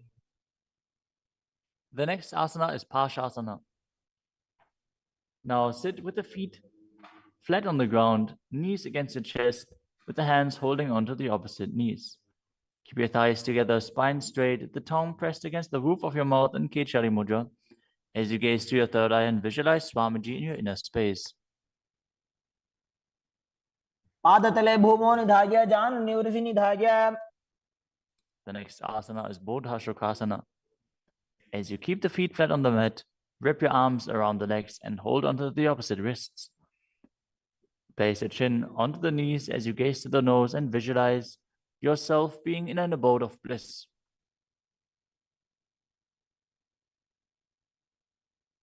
तो वो भगतली भूपति धरे कोरमा हिली ऐसे करे. The next asana is Kudakatasana. Maintain the same position, but place your arms under the knees and hold onto the opposite elbows. Gaze to your nose. Keep your tongue pressed up in Kechari Mudra, visualizing Swamiji in your inner space.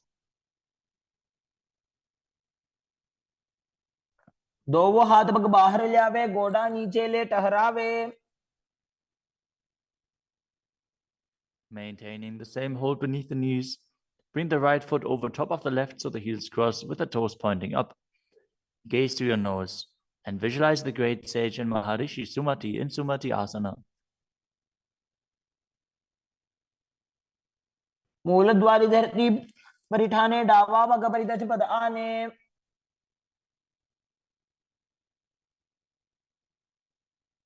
The next asana is Dandasana. Now extend your feet out straight with the arms raised straight above your head. Interlace the fingers with the wrists pointed outwards. As you engage all three bandhas, gaze to the nose. Visualize Swamiji in your inner space. Perform Mahamudra Bandha. इदानीं गर्भिणी नाम योगाभ्यासो यथा लघो. The next asana is Arambhasana.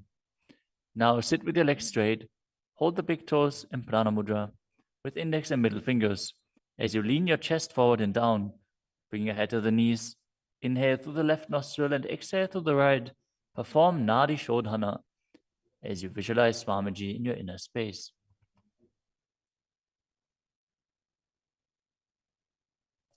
दो वो पग मिलीवा पसारी पगा का अंगूठा पकड़ी लीला टकोड़ा लगावे. The next asana is Bhidokasana. Now sit with the legs straight. Extend the knees slightly up. Bring one hand distance between the heels. As you bring your shoulders down, wrap your hands in and around the legs. Hold the soles of the feet as you gaze to your third eye and visualize Swamiji in your inner space.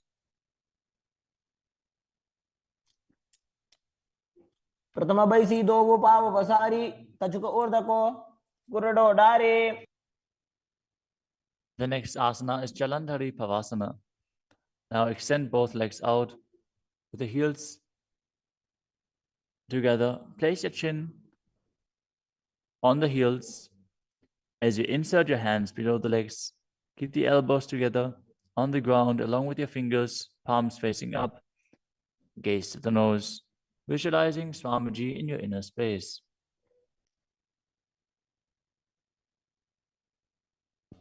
दो एड़ी मेली के दीजिए हाथ पसारी.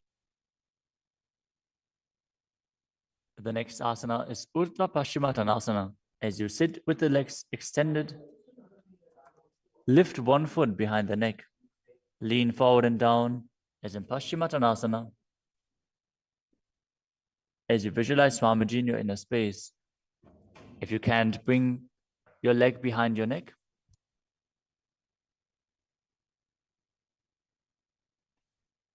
Focus on the prana flowing up from the Muladhara to the Brahmarandha, through the 9 various points within the body, which are the soles of the feet, the regenerative organs, the navel, the heart, the throat, the uvula, the middle of the eyebrows, the forehead, and the Brahmarandha, the crown of the head. Now engage the Mula Bandha as you perform Urdhva Paschimottanasana. पश्चिमतानवत् संस्थितिं कृत्वा एकं पादं ग्रीवायां धृत्वा तिष्ठेत्. The next asana is Anantasana. Now lie on your back, lift the right leg behind the neck. The left hand holds the foot from the top. As you straighten your body, concentrate on the prana moving from Muladhara to Brahmarandra. Gaze to the nose as you visualize yourself as infinite, endless, or eternal, Ananta. उत्तानशयनि एकैकं पायी ग्रीवाजां विन्यस्य. The next asana is Ankushasana. From Anantasana, rest on the elbow of the hand holding the foot. Concentrate on the prana flowing up as you gaze to the nose and feel in complete control. उत्तानशयित एकैकं पादं ग्रीवाजां विन्यस्य. The next asana is Drushasana. Lie down on the back as you bring your knees to the chest. Encircle your thighs and calves with your arms as you rock your body from side to side, visualizing Swamiji in your inner space. उत्तानशयनं जानुनि हृदयवष्टम्भ. Now bring the other leg behind your neck. Repeat Urdhva Paschimottanasana on the other side. Again, if you can't bring your leg behind your neck, just pull it up as high as you can and then lean forward. Hold on to the foot. पश्चिमतारवत् संस्थितिं कृत्वा एकं पादं ग्रीवायां धृत्वा तिष्ठेत्. Now with the leg still behind your back, straighten your body, lay on your back, hold onto the foot with the opposite hand as you gaze to the nose and visualize yourself as being endless. उत्तानशयनि एकैकं पायी ग्रीवाजां विन्यस्य. Now roll onto your elbow and feel in complete control in Ankushasana. उत्तानशयित एकैकं पादं ग्रीवाजां कुर्वन्. The next asana is Yoga Nidrasana.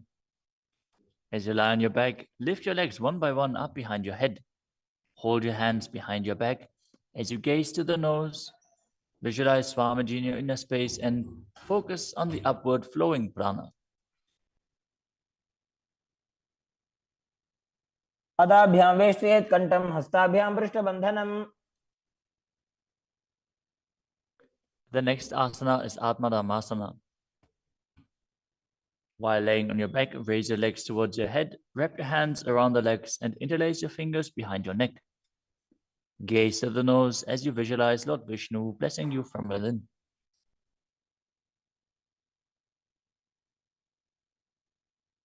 आत्मा राम आसन प्रथम सुधो सोवे. The next asana is Kochikasana. As you lay on your back, bring your knees to the chest with the soles facing up and extend your arms out sideways. Gaze to your third eye as you visualize Swamiji in your inner space.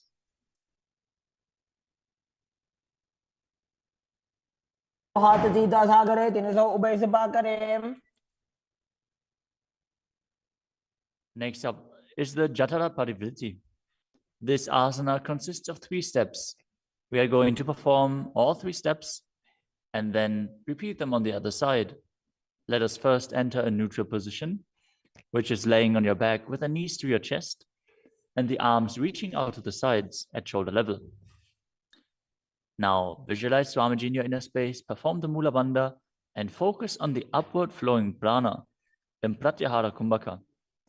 As you perform the first step, which is bringing one knee to the side onto the ground while extending the other leg down.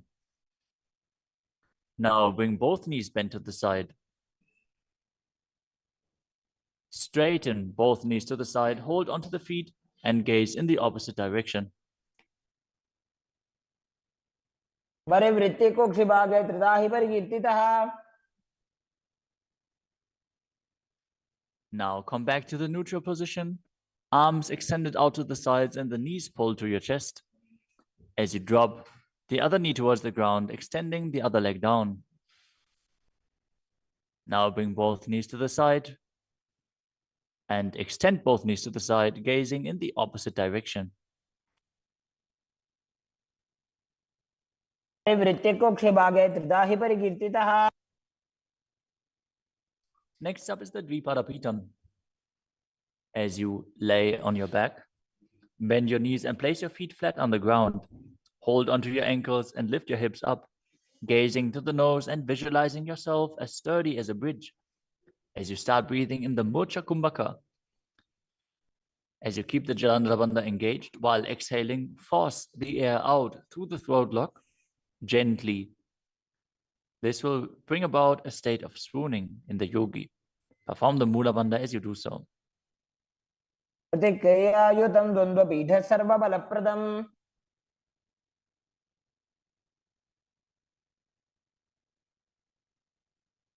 Next up is Palyankasana. Laying on your back with the feet flat on the mat, bring your arms over your head and place your hands flat on the mat as well, with the fingers pointing towards your feet. Lift your entire body up off the ground as you visualize yourself as sturdy as stone furniture. Breathe through your nose in Sahajra Kumbhaka as you perform the Mula Bandha. उत्तानशयनं हस्ततलाभ्यां भूमिमवष्टभ्य. The next asana is Shvatanasana. Lay on your back with the knees to your chest. With the hands on the respective shoulders, move your hips in a circular motion and visualize that you're a dog playfully laying on its back. Perform the Mula Bandha as you do so. शवच्छरीरं संस्थाप्य जानुनी सम्मील्य नाभौ वाणीय. Next up is the Viparita Karani. Lie supine, raise your hips and legs up as you extend your hands down on the mat below, helping you balance your body as your legs are raised up. Move your legs in a circular motion as you visualize Swamiji in your inner space and keep Jalandhara Bandha and Mula Bandha engaged. भूतले सशिरो दत्त्वा खेनये चरणद्वयम्. Next up is the Viparita Karani too. Now stop the movement of your legs. Keep them pointing up straight as you visualize Swamiji in your inner space. Karni विपरीताख्या सर्वाधिव्याधिनाशिनी. Next up is Langalasana. As you lay on your back, lift your hips and take your feet over the head with the toes on the floor. Stretch your hands out on the ground behind your back. Clasp your palms, rest on your neck and shoulders as you visualize yourself as a plow. Breathe in Mocha Kumbhaka with Jalandhara Bandha and Mula Bandha engaged. दिवाकण्ठेन भूमिं विष्टम्भ पादाग्रद्वयम् ऊर्ध्वमुन्नयेत्. The next asana is Sajita Paschimottanasana. As you lie on your back in the same position, bring your hands to the feet. Pull your thighs to the chest and hold on to the toes as you keep your arms and legs straight. This is one of the 84 different asanas revealed directly by Lord Paramashiva himself. Visualize Paramashiva as you perform Jalandhara Bandha and Mula Bandha. तानं शयित्वात् कुर्वीत शयितपश्चिमतानकम्. Next up is Supta Konasana. Maintaining the same position, bring your hip over top of the shoulder level and open your legs wide apart. Visualize Swamiji in your inner space. Perform Jalandhara Bandha and Mula Bandha. परिवृत्ति कोक्षे भागे त्रिदाहि परिकीर्तितः. The next asana is Chakrasana. Now bring your legs over top of your head, toes on the ground, hold onto the ankles of the feet and roll onto your back, keeping your legs straight. Visualize yourself as a chakra, a wheel, as you perform Jalandhara Bandha and Mula Bandha. पासनस्तद्वौ पादौ कुर्यान्मस्तकतः परो. Next up is Supta Prasarita Parangushtasana. As you lay on your back with the legs vertical, hold on to the big toes in Prana Mudra and then open your legs wide to the side. Visualize Swamiji in your inner space as you return to breathing in Ujjayi Pranayama, making an ocean-like sound with your mouth. उत्तानपादं क्रौञ्चं च मरीचिं वीरभद्रकम्. The next asana is Supta Parangushtasana. Now, hold onto the big toes and join your feet together above your body, keeping your legs straight and your arms straight as well. Visualize Swamiji in your inner space and perform the Mula Bandha. उत्तानपादं क्रौञ्चं च मरीचिं वीरभद्रकम्. The next asana is Matsyasana. From Supta Parangushtasana, move your legs into Padmasana and lay on your back, holding onto the opposite elbows over your head. Gaze to the nose and visualize Matsya, the fish avatar of Vishnu. Matsyasana. मुक्त पद्मासनं कृत्वा उत्तानशैलं चरेत्.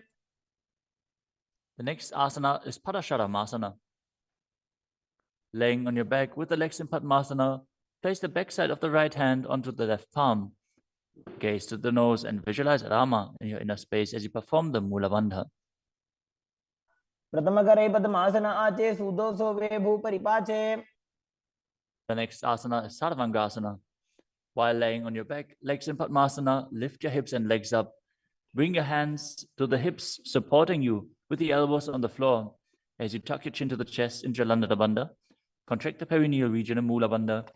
Gaze to the nose and visualize Swamiji in your inner space. अथवा क्षेत्र संक्षेपात् सर्वांगासनम् उत्तमम्.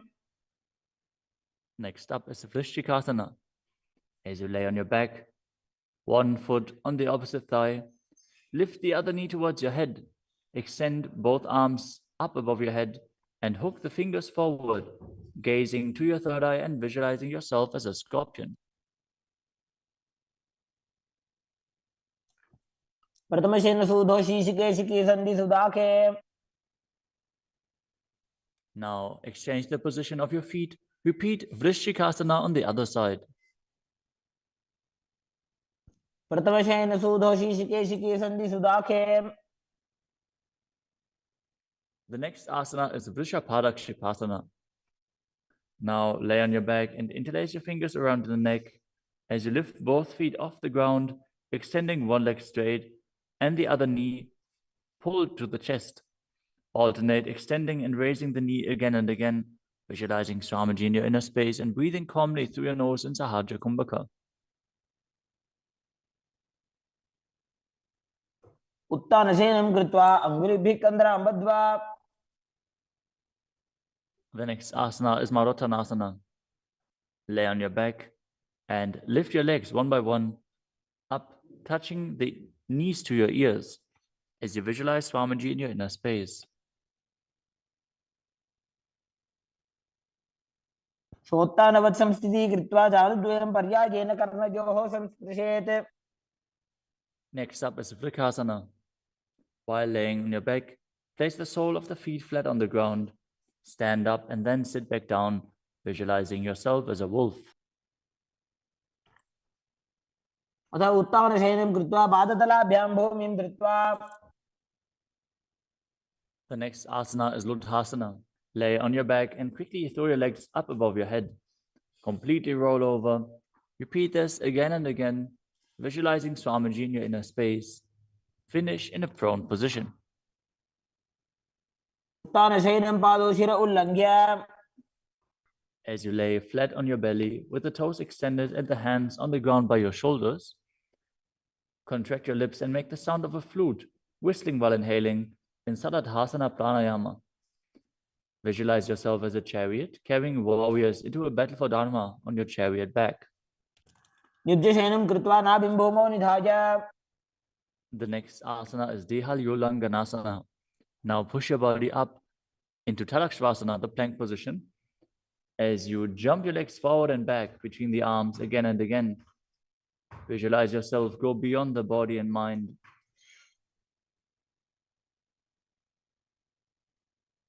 हस्तद्वयं बद्ध्वा तन्मध्यचरणद्वयम् उड्डानैव बहिरानीय. The next asana is Jatyasana. From a standing position, bend forward and place your hands on the mat, walking back and forth as you visualize yourself as a wise 60-year-old elephant. अथ जात्यासनं वक्ष्ये येन जाति स्मरो भवेत्. Next up is the Luritika Karana.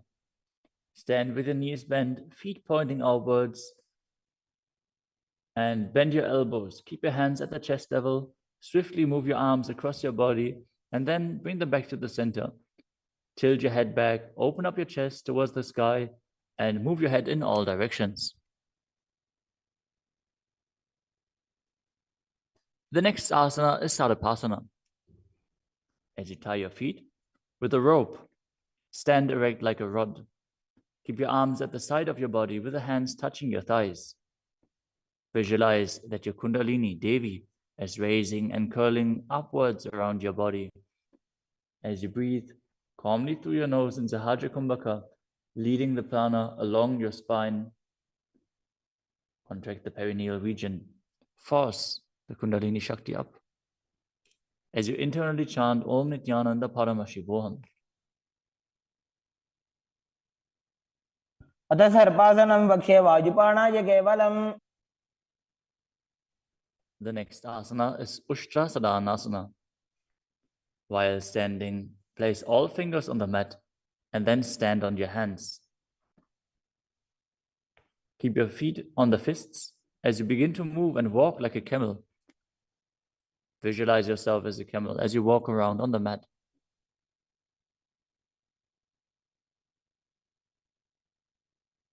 मुष्टिकनिष्ठिका प्रदेशेन भूमौ निधाय उपरि पादतले संस्थाप्य.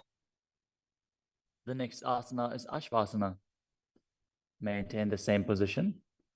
Walk around on the hands as you visualize yourself as a horse.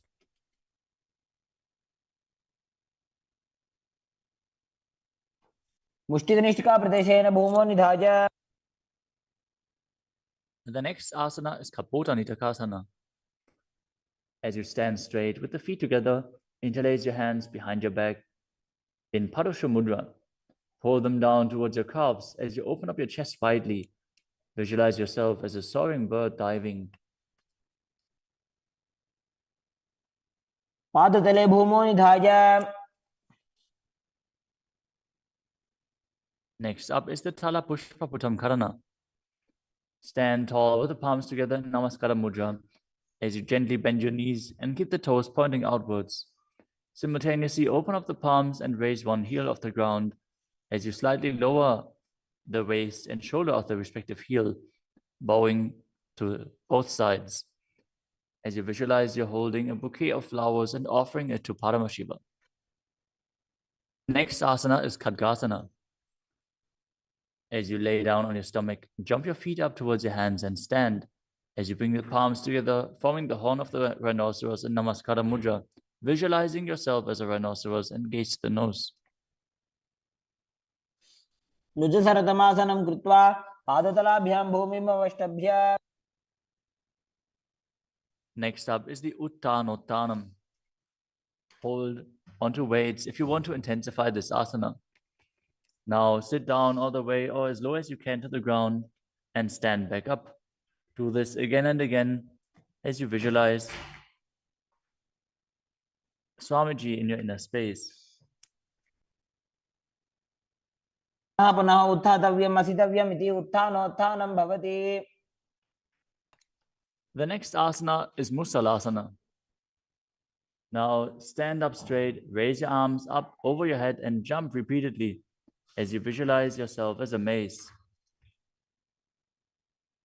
सरलं स्थित्वा ऊर्ध्वं बाहु नयेत्.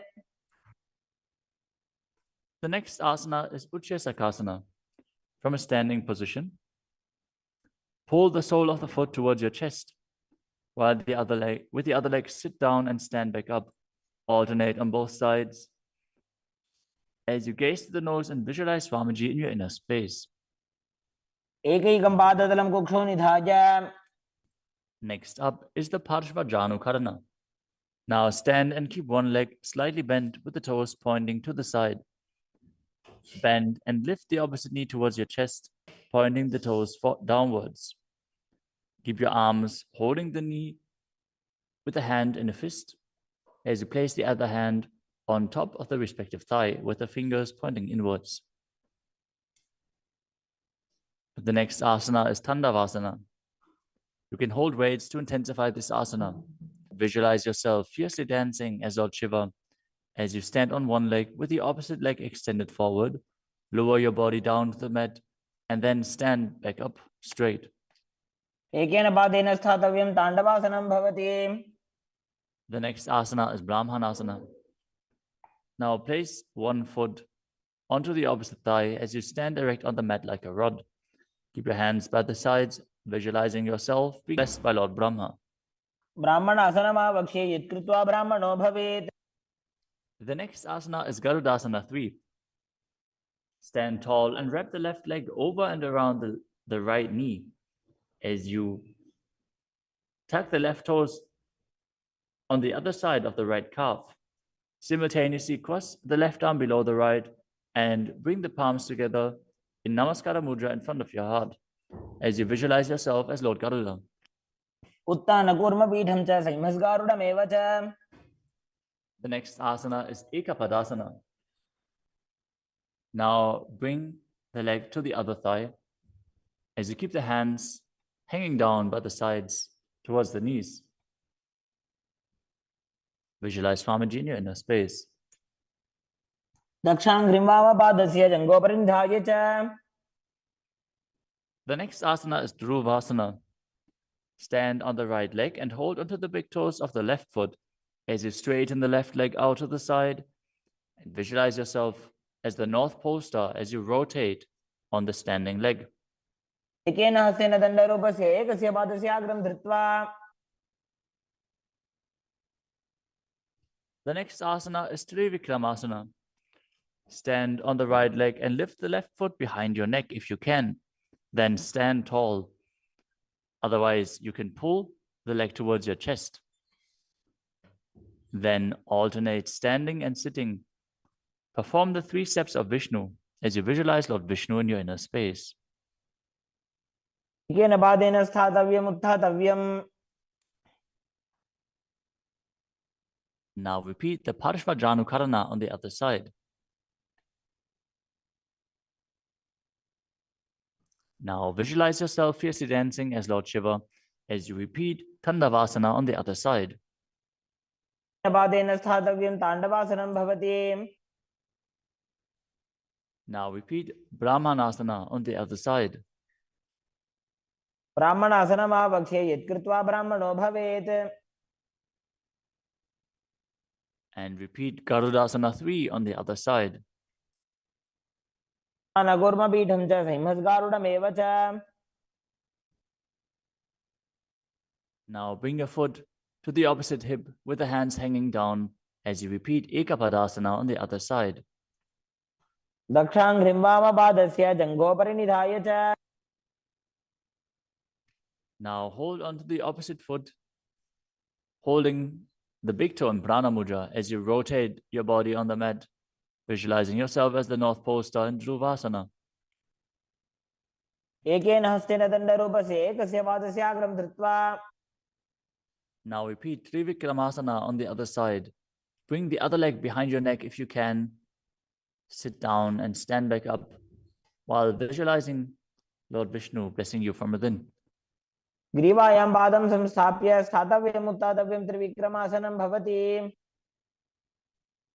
Next up is the Samanaka Karana. Stand with the feet close together, toes pointed slightly out. Keep both hands to the sides of your body as you stand straight on the mat and relax. After this intense asana practice, this intense sequence, breathe deeply as we enter into the final 100 asanas of the sequence. The next asana is Gora Kajali Asana. Stand erect and then bend forward. Bring both hands underneath the knees and make a finger lock in Padusha Mudra as you sit in a squatting posture, and then let the finger lock touch your navel. Visualize Sage Goraknath, the founder of the Natha Yoga Hindu Sampradaya, as you perform the Jivachala Kumbhaka, forcefully moving the retained prana up and down within your body and throughout your limbs, along with the mind. Perform the Mula Bandha as you do so and internally chant Om Nityananda Paramashivoham. प्रथम ही उभं होय बाहुरी नीचो पुनि होवे. The next asana is Kanchidasana. Now insert your hands between the thighs and calves and then wrap them around behind your butt, interlacing your fingers behind your back. Keep your chest upright. Visualize Swamiji in your inner space. ऊर्ध्वमध्यात् हस्तौ निवेशय नितम्बं धृत्वा. The next asana is Bhairu Asana. Now bring your feet together and sit in a squatting posture with the heels touching the perineum. Hold the hands at the back. In Parusha Mudra, sit upright and gaze to your navel, visualizing Bhagavan Kala Bhairava, the Lord of Time. दो ऊपक की थलिया की माहिली को और मिलाई. Next up is Varahasana. Now squat all the way down to the ground. Keep your feet together, toes apart. Bring your elbows up close to your head and join your palms behind your back with fingers pointing down. Gaze to the nose and visualize a ball, which is one of the 10 incarnations of Mahavishnu. पागदली की माहिली को और मिलाई फना पानी उकड़बई से.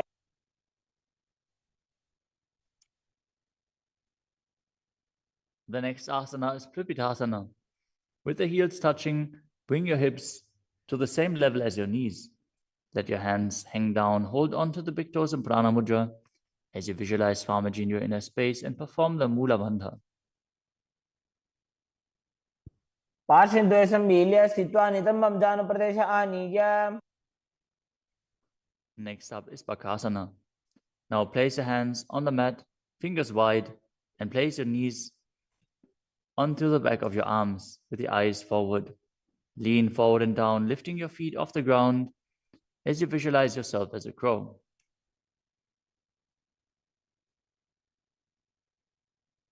हस्ताभ्याम अवनिमवष्टभ्याम.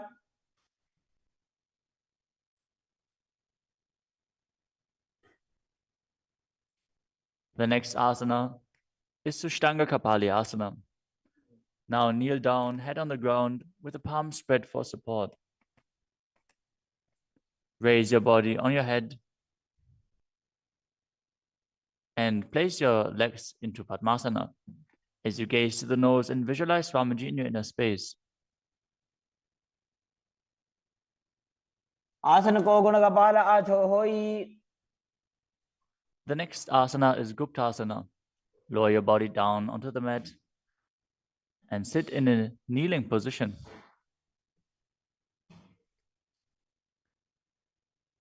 Keep your toes touching behind and sit in between the heels. As you place your hands on the knees, sit straight and gaze to the nose as you visualize you are sitting in the secret seat with Paramashiva and Guru. ध्यानोर्वोरन्तरे पादौ कृत्वा पादौ च गोपयेत्. The next asana is Vrikshasana too. This is another inverted posture. So if you have any blood pressure related issues, please take precautions. If you need aid in support performing this asana, if you have a partner available, they can aid you. Otherwise, you can use a wall for support. You can walk the wall up and down. This is a progression where you can increase your arm strength and finally be able to perform this asana yourself. Now, place your hands on the ground, shoulder width apart, and lift your body up straight into a handstand. Visualize you're a tree with deep roots into the ground as you breathe calmly in Sahaja Kumbhaka.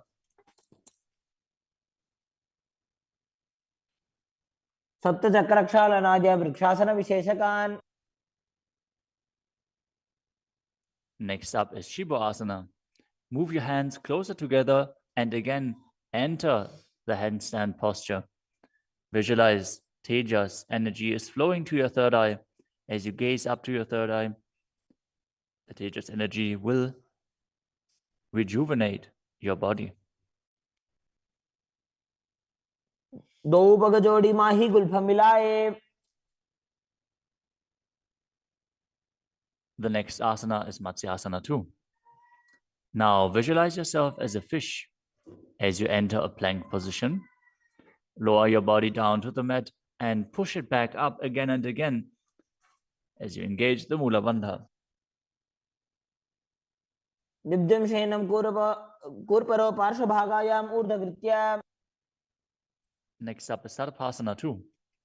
Lie prone on your belly with the hands on the hips and lift your chest to the left and right, visualizing and moving your body like a snake. शयनं कृत्वा हस्तौ नितम्बं संस्थाप्य. Next up is Nidalambanasana. Lay prone on your belly with the hands in Padma Mudra, the lotus mudra, holding onto the chin. Keep the toes pointing backwards, feet together, as you feel self-supported and completely independent. कराभ्यां पंकजं कृत्वा तिष्ठेत् पुरपरया सुधीः. The next asana is chaturasana. As you lay on your stomach, place your hands flat on the mat in front. Straighten your arms and bend your knees. Bring the feet towards the upper back and lift your head and chest up, visualizing yourself as an umbrella protecting your guru from the sun rays. अर्ध्यासनवस्थित्वा हस्ततलाभ्यां भूमिं वष्टभ्य. The next asana is Vajrasana. Now sit on the knees with the tops of the feet flat on the mat. Bring your butt onto the heels. Stretch your arms out in front and place the palms facing down as you bring your forehead to the mat. Gaze to the nose. Visualize yourself as Vajra, the weapon of Indra, symbolizing your indestructibility. इदानीं गर्भिणीनां योगाभ्यासो यथा लघु. Next asana is Meshasana. Now place your hands flat on the ground, shoulder width apart, and raise your hips up high into Gajasana. Then alternate striking the ground with your hands as you experience yourself as powerful as a ram. गजासन संस्थितो एकैकं बाहुं भूमौ ताडयेत्. The next asana is Ajasana. From Gajasana position, lift your legs up into the air and slowly bring your forehead to the ground. Visualize yourself as unborn, existing for all eternity.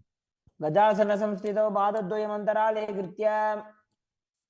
The next asana is Dhanantarasana. As you sit on your heels with the legs together, interlace your fingers around the toes, pull the feet towards your perineum, and then place your hands on the respective knees.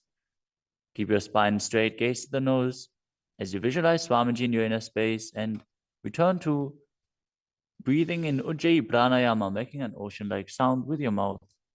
पूर्व विधि परिहाता की काकसीस्यो भणा शरामोडी. Next up is the Angamotanam. Interlace your fingers in front of your body and then behind you, stretching your arms forward to the sides and backwards as you give massage to various different joints and muscles within your body. Visualize Swamiji as you do so. हस्तयोः अङ्गुले बद्ध्वा हस्तयोर्मध्यात् सर्वमङ्गं निष्कासयित्वा. Next up is Garudasana form. Now sit on your heels in Vajrasana as you turn your feet out to the sides. Keep your thighs and knees resting on the ground. Keep your spine straight, hands on the knees. Visualize yourself as Lord Garuda, flying Lord Vishnu and Lakshmi on his back. जङ्घोरुभ्यां धरां पीड्य स्थिरकायो द्विजानुनाम्. Next up is Ananda Mandirasana. Now sit with your legs folded back, the toes pointing backwards, the knees wide, with the hands below the ankles. Keep the front of your buttocks on the ground as you gaze to your third eye and visualize yourself residing in the blissful space of a temple.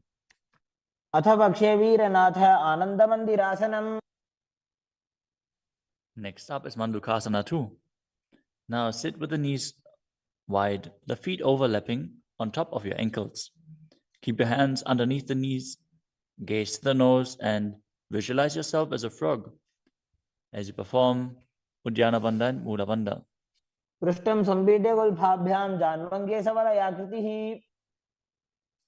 The next asana is Narasimhasana. As you keep your toes on the mat with the heels up and together, place your perineum on top of the heels. Keep your palms on the ground with the fingers spread wide apart, thumbs touching the base of the hand, touching the toes. Gaze to your nose, stick your tongue out and exhale forcefully. Visualize Narasimha, one of the 10 avatars of Vishnu, as you perform the Mula Bandha.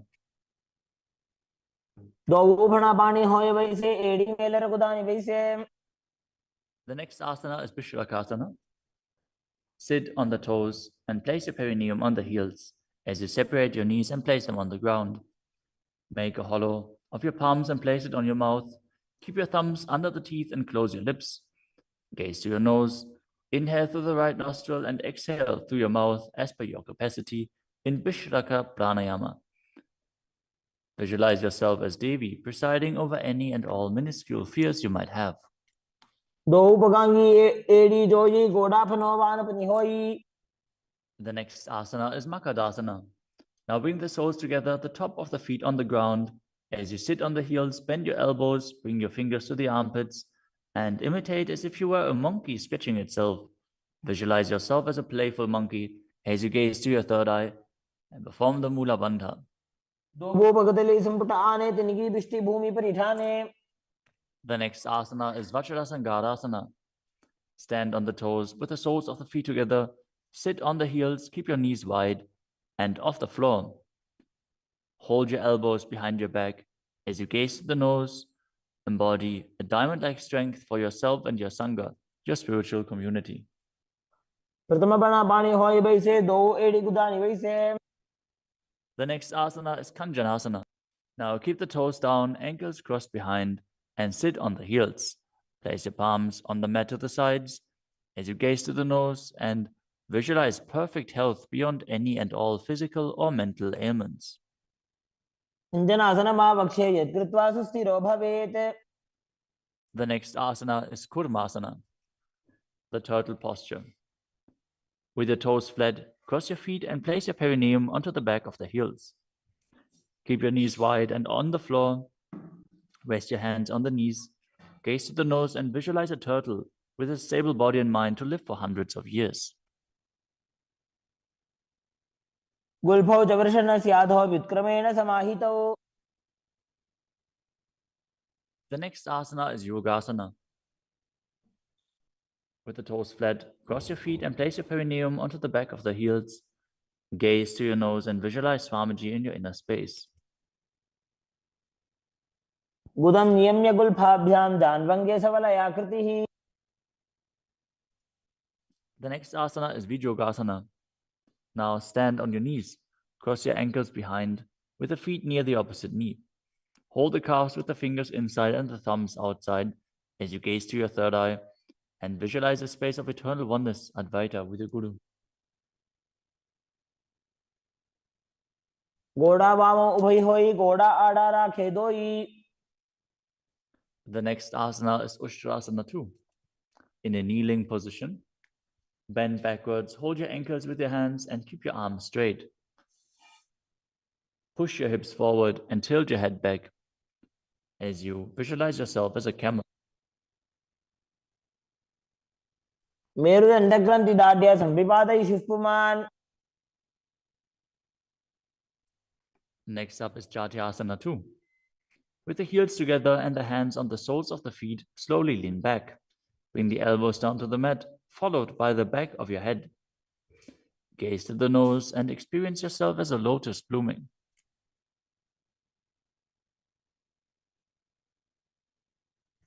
Do edi samput kare sole mooladwari taridhare. Next up is Viratasana. Sit on the knees with the thighs and calves together. Lean back and touch your back to the ground. Then rise back up. Do this again and again as you visualize the healing and liberation of all causal, subtle forms of your body.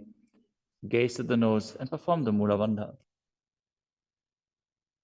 Janga prishti bhumun nidhaya jangodrayoho uruni samstapya.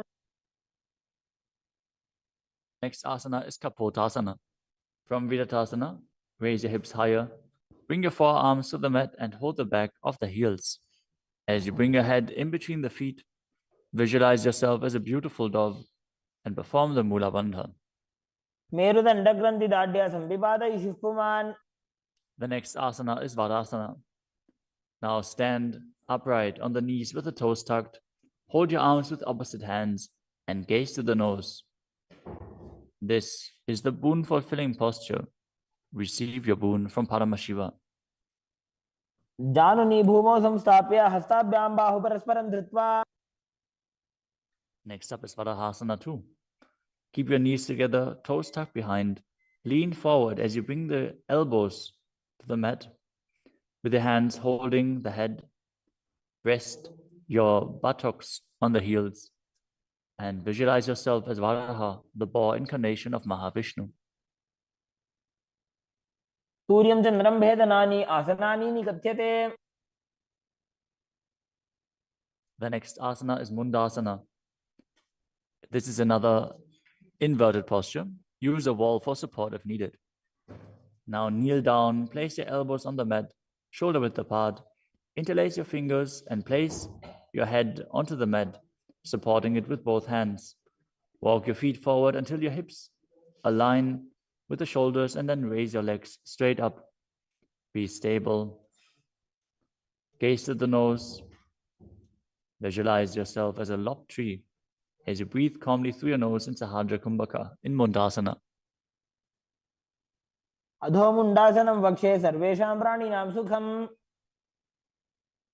Next asana is Andhasana. In a kneeling position, place your head in between the knees and the elbows outside of the knees. Hold your head with both hands, gaze to the nose, and visualize Swamiji in your inner space as you breathe through your mouth and perform the Mula Bandha. प्रथम भगदली समठहरावे, कोरमा हिली उभे मिलावे. The next asana is Viparita Shalabhasana. You can hold weights to intensify this asana. As you lie on your belly with the arms extended straight out, lift your thighs, arms, and chest off the ground. Visualize yourself as a locust and perform the Mula Bandha. शलभासन भेदाश्च नटभेरुण्ड नामके. The next asana is Kapalasana. Lie on your belly with the arms at the side, palms facing down. Keep your forehead on the ground and keep your chest on the mat as you lift your legs up together. Visualize yourself as a skull, representing the mind with purified thoughts and the strong will to attain enlightenment. कपालं भूमो निधाय ऊर्ध्वं पादौ नजेत्. The next asana is Akasha Kapotasana. As you lay on your stomach, keep your hands by the sides and lift your legs up over your head. As you slowly place your feet on the mat in front of your head, keep the palms flat on the mat behind, visualizing yourself as a free and open dove. As you breathe in Sahasrara Kumbhaka and perform the Mula Bandha.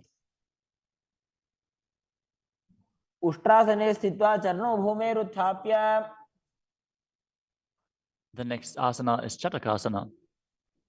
As you sit on your knees, bring the chest down so the navel touches the knees and keep your hands and elbows flat on the ground. Be sturdy. Visualize yourself as a sparrow as you perform the Mula Bandha. पुरपरपर्यन्तौ हस्तौ धरामवष्टभ्य. The next asana is a Vrishchikasana too.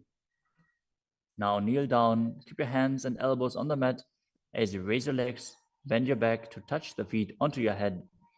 Lift your chin and hold as you visualize yourself as a scorpion. विच्छेव पुच्छ प्रतिमाङ्घ्रिपार्श्वे धृत्वा स्वशीर्षे चिबुकं विधार्यकौ.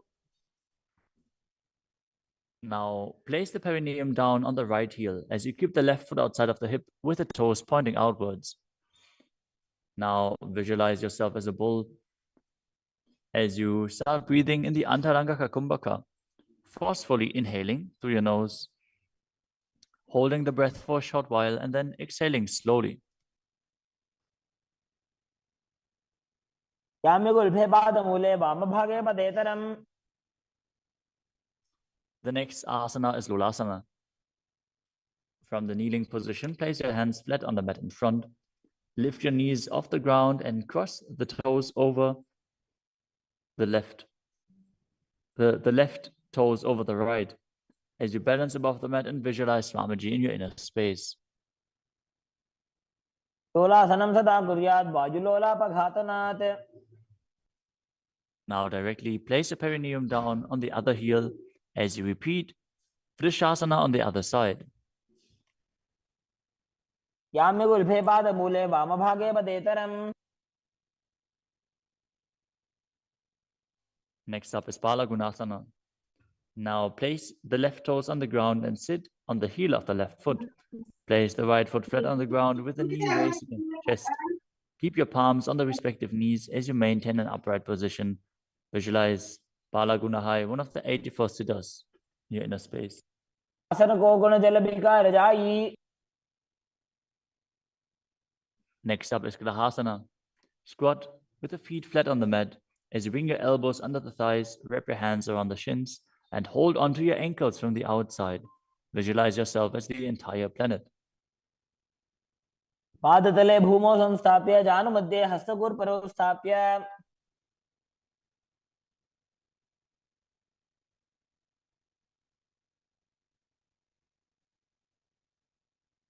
Next up is Balagunasana on the other side. Visualize Balaguna High, one of the 84 siddhas in your inner space. आसन को गुण जल विकार जाई. Next up is Utkatasana. You can use weights to intensify this asana. As you squat on your toes with the heels up, the knees off the mat, place your perineum onto the heels and your hands on the respective knees. Keep your spine upright, visualize Swamiji in your inner space, and perform the Mula Bandha. विजास विजोस्येद ऊर्वजानु यत्रासने पादतलद्वयोपरि. Next up is Vajrasangarasana 2.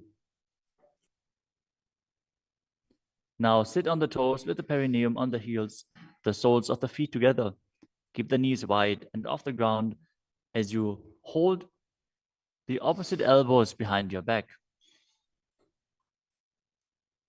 Gaze forward as you visualize Swamiji in your inner space. प्रथम प्राणापानी होए जैसे दो एड़ी गुदानी वैसे. The next asana is Anilasana. Now squat or sit with the feet hip width apart, with the hands under the soles of the feet from the inside, palms facing down. Keep your arms straight, elbows at the navel, and gaze to the nose as you visualize you are able to consume and live off of air alone. दो हाथ भूमि पर ठाने कहनी जाड़ी ना भी लगाने.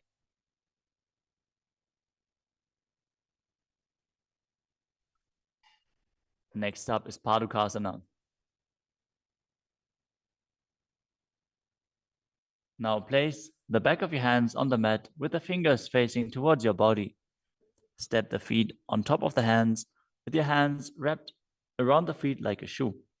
Start walking around on your mat as you visualize you're wearing padukas walking across India. हस्ततलयोः पादतले कृत्वा.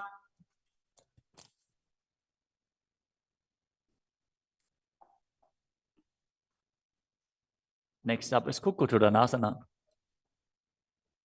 Now place your palms on the mat, raise both feet upwards into the air, and let them fall back down. Do this again and again as you visualize yourself as a rooster. हस्ततले भूमौ कृत्वा पादतले च ऊर्ध्वमुड्डानं कृत्वा. Next up is Viparita Nrityasana. Now place your hands on the mat and raise your legs upwards into a handstand. As you move around on two hands dancing, feel yourself become free of all inhibitions. हस्ततलाभ्यां भूमिं वष्टभ्य. Next up is Kunjarasana. Now separate your feet and place one palm down on the mat with the arm straight. Bring the opposite arm towards your head. Be stable. Visualize Swamiji in your inner space. Breathe calmly in Sahadra Kumbhaka and perform the Mula Bandha. अथ वक्षे Mahadev कुञ्जरासनमुत्तमम्. Now exchange the position of your hands. Repeat Kunjarasana on the other side. वक्षे Mahadev कुञ्जरासनमुत्तमम्. Next asana is Kadambasana. Sit on the ground with your feet flat and the heels close to your body. Hold the respective ankles with your hands as you lift your feet off the ground and visualize yourself as a Kadamba tree, a pious tree that promotes a long life. पार्श्वभ्यां भूमिं वष्टभ्य हस्तद्वयेन गुल्फौ धृत्वा. Next up is Bhavana Muktasana. Now sit with the heels at the perineum, hold the knees with your hands and press them towards your chest. Visualize any excess water being released or balanced within your system as you perform the Mula Bandha. स्तुपादयोः पाणिं लात्वा स्वस्वनितम्बके. The next asana is Chakrasana. Now sit and lift one leg behind your head as you place both hands flat on the mat. Extend the opposite leg up with the knee straight as you lift your entire body up off the ground. Keep your chin up, gaze to your third eye, and visualize yourself as a powerful source of energy. पूर्वदानं चतुष्पादपीठं वज्रासनं तथा. The next asana is Dhanurasana 2. As you sit on the ground, hold the respective big toes in Prana Mudra. As you keep one leg straight and pull the other foot towards your ear, visualizing yourself as a ball. पादाङ्गुष्ठौ तु पाणिभ्यां गृहीत्वा श्रवणावधि. The next asana is Ashtavakrasana. Now lift the left leg over top of the left shoulder and bring the right foot across. Hook it over the left foot. Lean forward and down while extending the legs out to the side.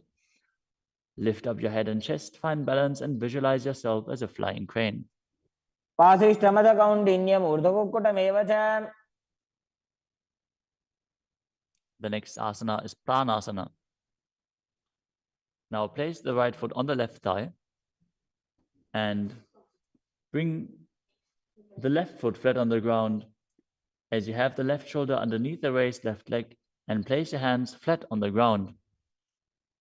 Press the right knee down with the right hand as you gaze to your third eye and visualize you're immortal and able to exist solely from prana. एतत् प्रभेदं वक्ष्यामि करोति यस्य चामरः. Next up is Parshvamatyendrasana. Now keep one leg bent on the ground with a foot at the opposite hip and bring the other leg over top as you twist your body around the raised knee and interlace your hands below the raised knee. Gaze to your third eye and visualize the great sage and yogi Matsyendranath, the master of Hatha Yoga. वामोरुमूलार्पितदक्षपादो जान्वो बहिर्वेष्टितदक्षदोष्णा. Now repeat Chakrasana on the other side. Now sit and lift the other leg behind your neck, keeping your hands at the side and raising your whole body up with the other leg extended, gazing to your third eye and visualizing yourself as a powerful source of energy. पूर्वतानं चतुष्पादपीठं वज्रासनं तथा. Now repeat Dhanurasana 2 on the other side, holding the big toes of both feet in Prana Mudra as you pull the opposite foot towards your ear, visualizing yourself as a bow. पादाङ्गुष्ठौ तु पाणिभ्यां गृहीत्वा श्रवणावधि. Now repeat Ashtavakrasana on the other side. Now lift the right leg over top of the right shoulder, cross the left foot over the right, and extend the legs out to the side, balancing as you visualize yourself as a flying crane. पाशिष्ठमदकौण्डिन्यम् ऊर्ध्वकुक्कुटमेव च. Now repeat Pranasana on the other side. Bring the other foot over top, shoulder underneath, push the knee down and place the other one on the ground as you visualize yourself being immortal and able to exist solely from prana. एतत् प्रभेदं वक्ष्यामि करोति यस्य चामरः. Now repeat Parshvamatyendrasana on the other side, bringing one heel to the opposite hip, the other leg over top of the knee as you twist your body around and bring your hands underneath and interlace the fingers behind your back, twisting your body even further, gazing up to your third eye and visualizing Matsyendranath. वामोरुमूलार्पितदक्षपादो जान्वो बहिर्वेष्टितदक्षदोष्णा. Next up is Ardha Paschimottanasana. As you keep one leg straight and press the perineum with one heel, lean your chest forward and down, hold onto the front foot and bring your head towards the knee. Visualize Swamiji in your inner space. एकं पादं प्रसार्य एकं पादस्य पार्श्वना Seoni सम्पीड्य. Next up is Crown Shasana. Now place your left ankle outside of the hip, hold the sole of the right foot and lift the leg up towards your forehead. Keep the knees straight, Visualize yourself as a crane as you engage the Mula Bandha. उत्तानपादं क्रौञ्चं च मरीचिं वीरभद्रकम्. Now repeat Ardha Paschimottanasana on the other side, keeping the opposite heel against the perineum, leaning forward and down. Perform the Jiva Chala Kumbhaka, moving the prana up and down within your body. एकं पादं प्रसार्य एकं पादस्य पार्श्वना Seoni सम्पीड्य. Now repeat Kraunchasana on the other side. As you bring the other heel outside of the hip, extend the opposite leg up, holding the foot with the knee straight, visualizing yourself as a crane. उत्तानपादं क्रौञ्चं च मरीचिं वीरभद्रकम्. Next asana is Swastikasana. Now sit with the soles between the thighs and calves. Keep your spine straight, the palms resting on the knees. Gaze to the tip of the nose and embody peace, well-being, good fortune, and prosperity as you visualize a swastika. तानूर्भोरन्तरे सम्यक् कृत्वा पादतले उभे. Next up is Gorakshasana. As you keep your feet in the same position, cover your heels with the respective hands. Tuck your chin to the chest and gaze to the tip of your nose, visualizing the great sage Goraknath as you perform Jalandhara Bandha and Mula Bandha. तानूर्भोरन्तरे पादौ उत्तानो व्यक्तसंस्थितौ. Next up is Pakasana 2. Now bring the left heel to the perineum and the right foot on the left thigh. Visualize Swamiji in your inner space. Meditate on Arihanta, the Enlightened One. As you gaze to your third eye, perform the Mula Bandha and re-enter the Shanmukhi Mudra once more. As you exhale, close your eyes with the index fingers, nose with the middle fingers, mouth with ring and little fingers, the ears with your thumbs. वामपार्श्वौ गुदौ संस्थाप्य दक्षाङ्घ्रि वामजगने. Next up is Yogasana 2. As you keep your feet on top of the opposite knees, place your hands on the ground beside your body, with the palms facing up. Keep your spine straight, gaze to your nose as you visualize Swamiji in your inner space. Start breathing in Kakachantra Kumbhaka, rolling up the tongue and keeping your mouth in the shape of the beak of a crow. As you inhale through the rolled up tongue, cooling down your body. उत्तानौ चरणौ कृत्वा संस्थाप्योपरि जानुनोः. Next up is Urdhva Kukutasana. Now rotate your hands next to your body and push your body off the mat, visualizing yourself as a rooster.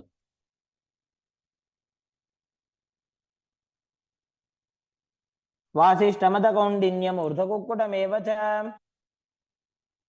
Next up is Siddha Haratali Asana. From Padmasana, insert both hands through the knees and place them on the mat. Avoid lifting your body up. Stay seated in this position as you gaze to the nose and visualize Swamiji in your inner space.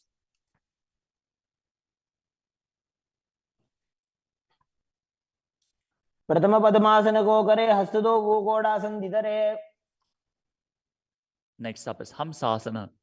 From Padmasana, lift your body off the ground as you gaze to your third eye and visualize yourself as an elegant swan. कुक्कुटासने स्थित्वा स्कन्धपर्यन्तं ऊरोनि नीत्वा. Next up is Karmukasana. From Padmasana, place your hands between the thighs and calves. Lean forward and while sitting, reach your hands behind your body in Parasha Mudra.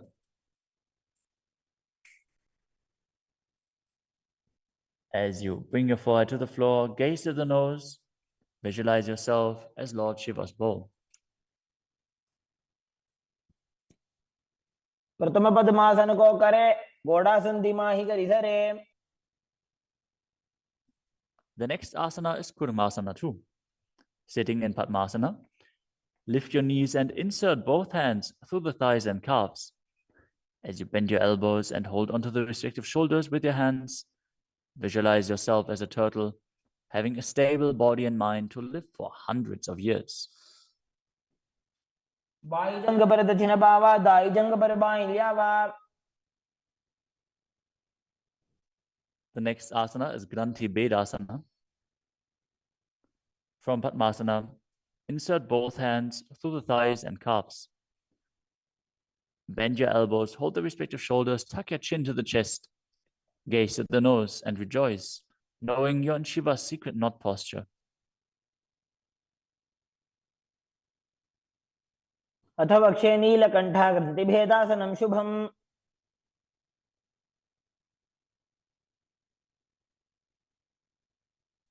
The next asana is Uttana Kurmasana. From Padmasana, insert both hands through the thighs and calves. As you roll onto your back, hold onto the respective shoulders with your hands and gaze to the nose, embodying a turtle laying on its back.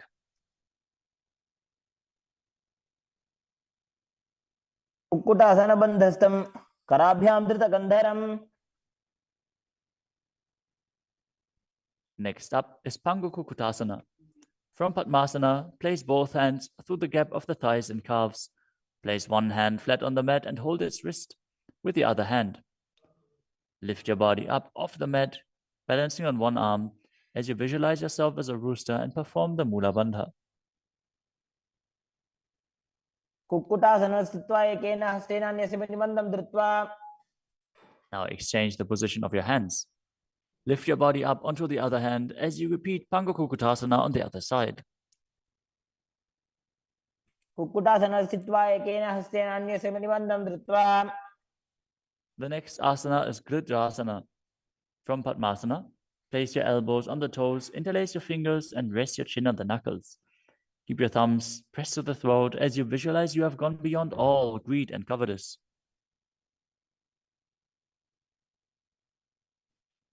जानोर्भोरन्तरे पादौ उत्तानो व्यक्तसंस्थितौ.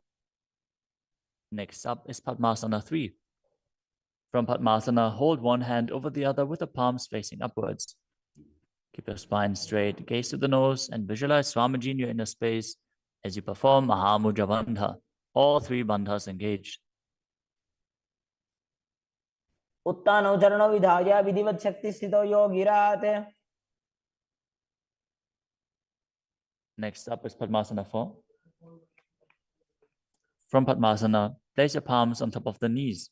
Keep your spine straight, gaze to the nose, engage the Mula Bandha, and visualize Paramashiva in your inner space. एतत् पद्मासनं कुर्यात् प्राणवायु प्रसिद्धये.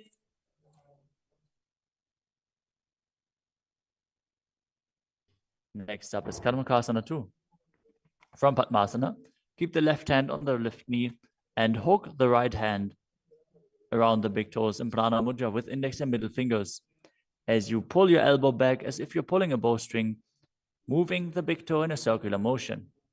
Visualize yourself as Pinaka, Lord Shiva's bow, as you repeat the movement on the other side as well.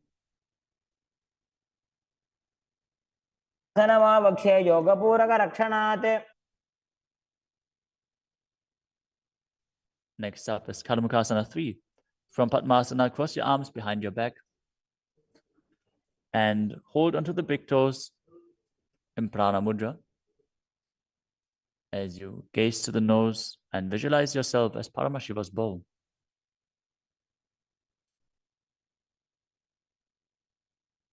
मुखासनमाक्षित्य उदरे पूरयेत् सुखम्. Next up is Dridhasana. Now maintain Karmakasana 3. Lift your chest up and gaze to your third eye, visualizing that you are the action of Paramashiva's third eye, destroying anything you come across. ऊरुभ्यामुपरि स्थाप्य पादयुग्मं प्रयत्नतः. Next up is Nagadasana. From Karmakasana 3, with your arms behind your back, roll onto your back. Hold on to the big toes if you can. Otherwise, lay on your arms in Padmasana as you gaze to the nose and visualize yourself as a snake. प्रथम पद्मासन कोटाने दो बुहाद पाछाने आने. Next up is Kandukasana. As you lie on your back, bend your knees with the feet off the ground. Embrace your knees to the chest with the head touching the knees. Roll your body up into a ball as you breathe in Sahadra Kumbhaka. पित्रासने स्थित्वा हस्तपादान् निष्कुष्य. Next up is Urdhva Bhavanasana. Lay on your back with the knees raised together, feet flat on the ground. Interlace your fingers behind your neck as you gaze to the nose and visualize Swamiji in your inner space. प्रथमे सूधो सैनग्राभे गोडा उभा राशि मिलावे.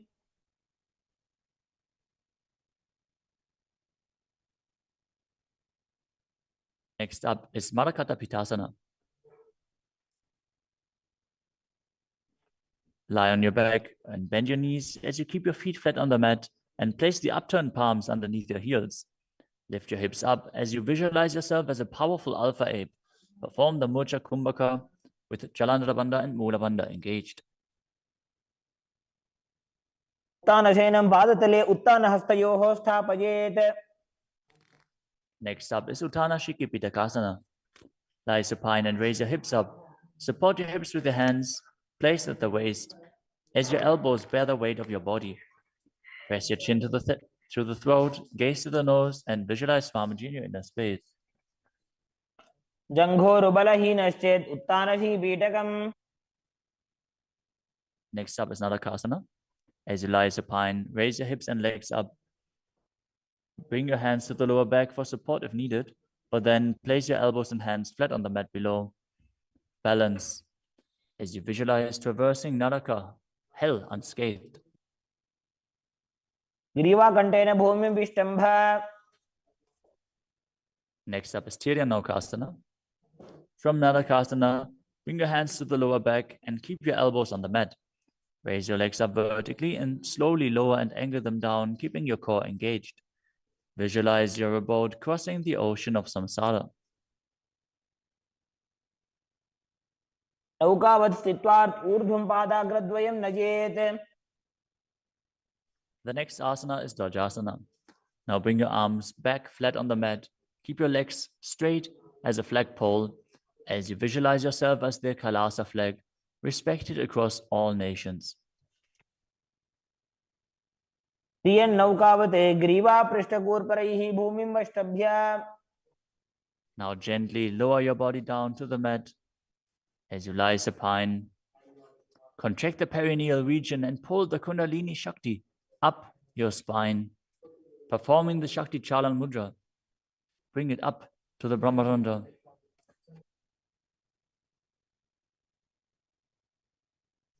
As you completely relax, unclutch from any micro movements of your body and mind.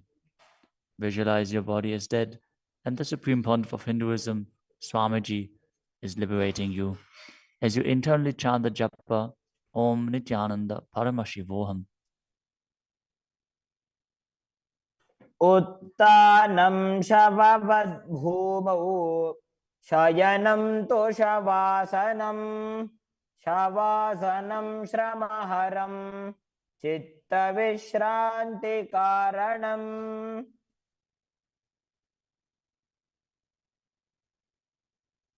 ॐ नित्यानन्द परमशिवोऽहम्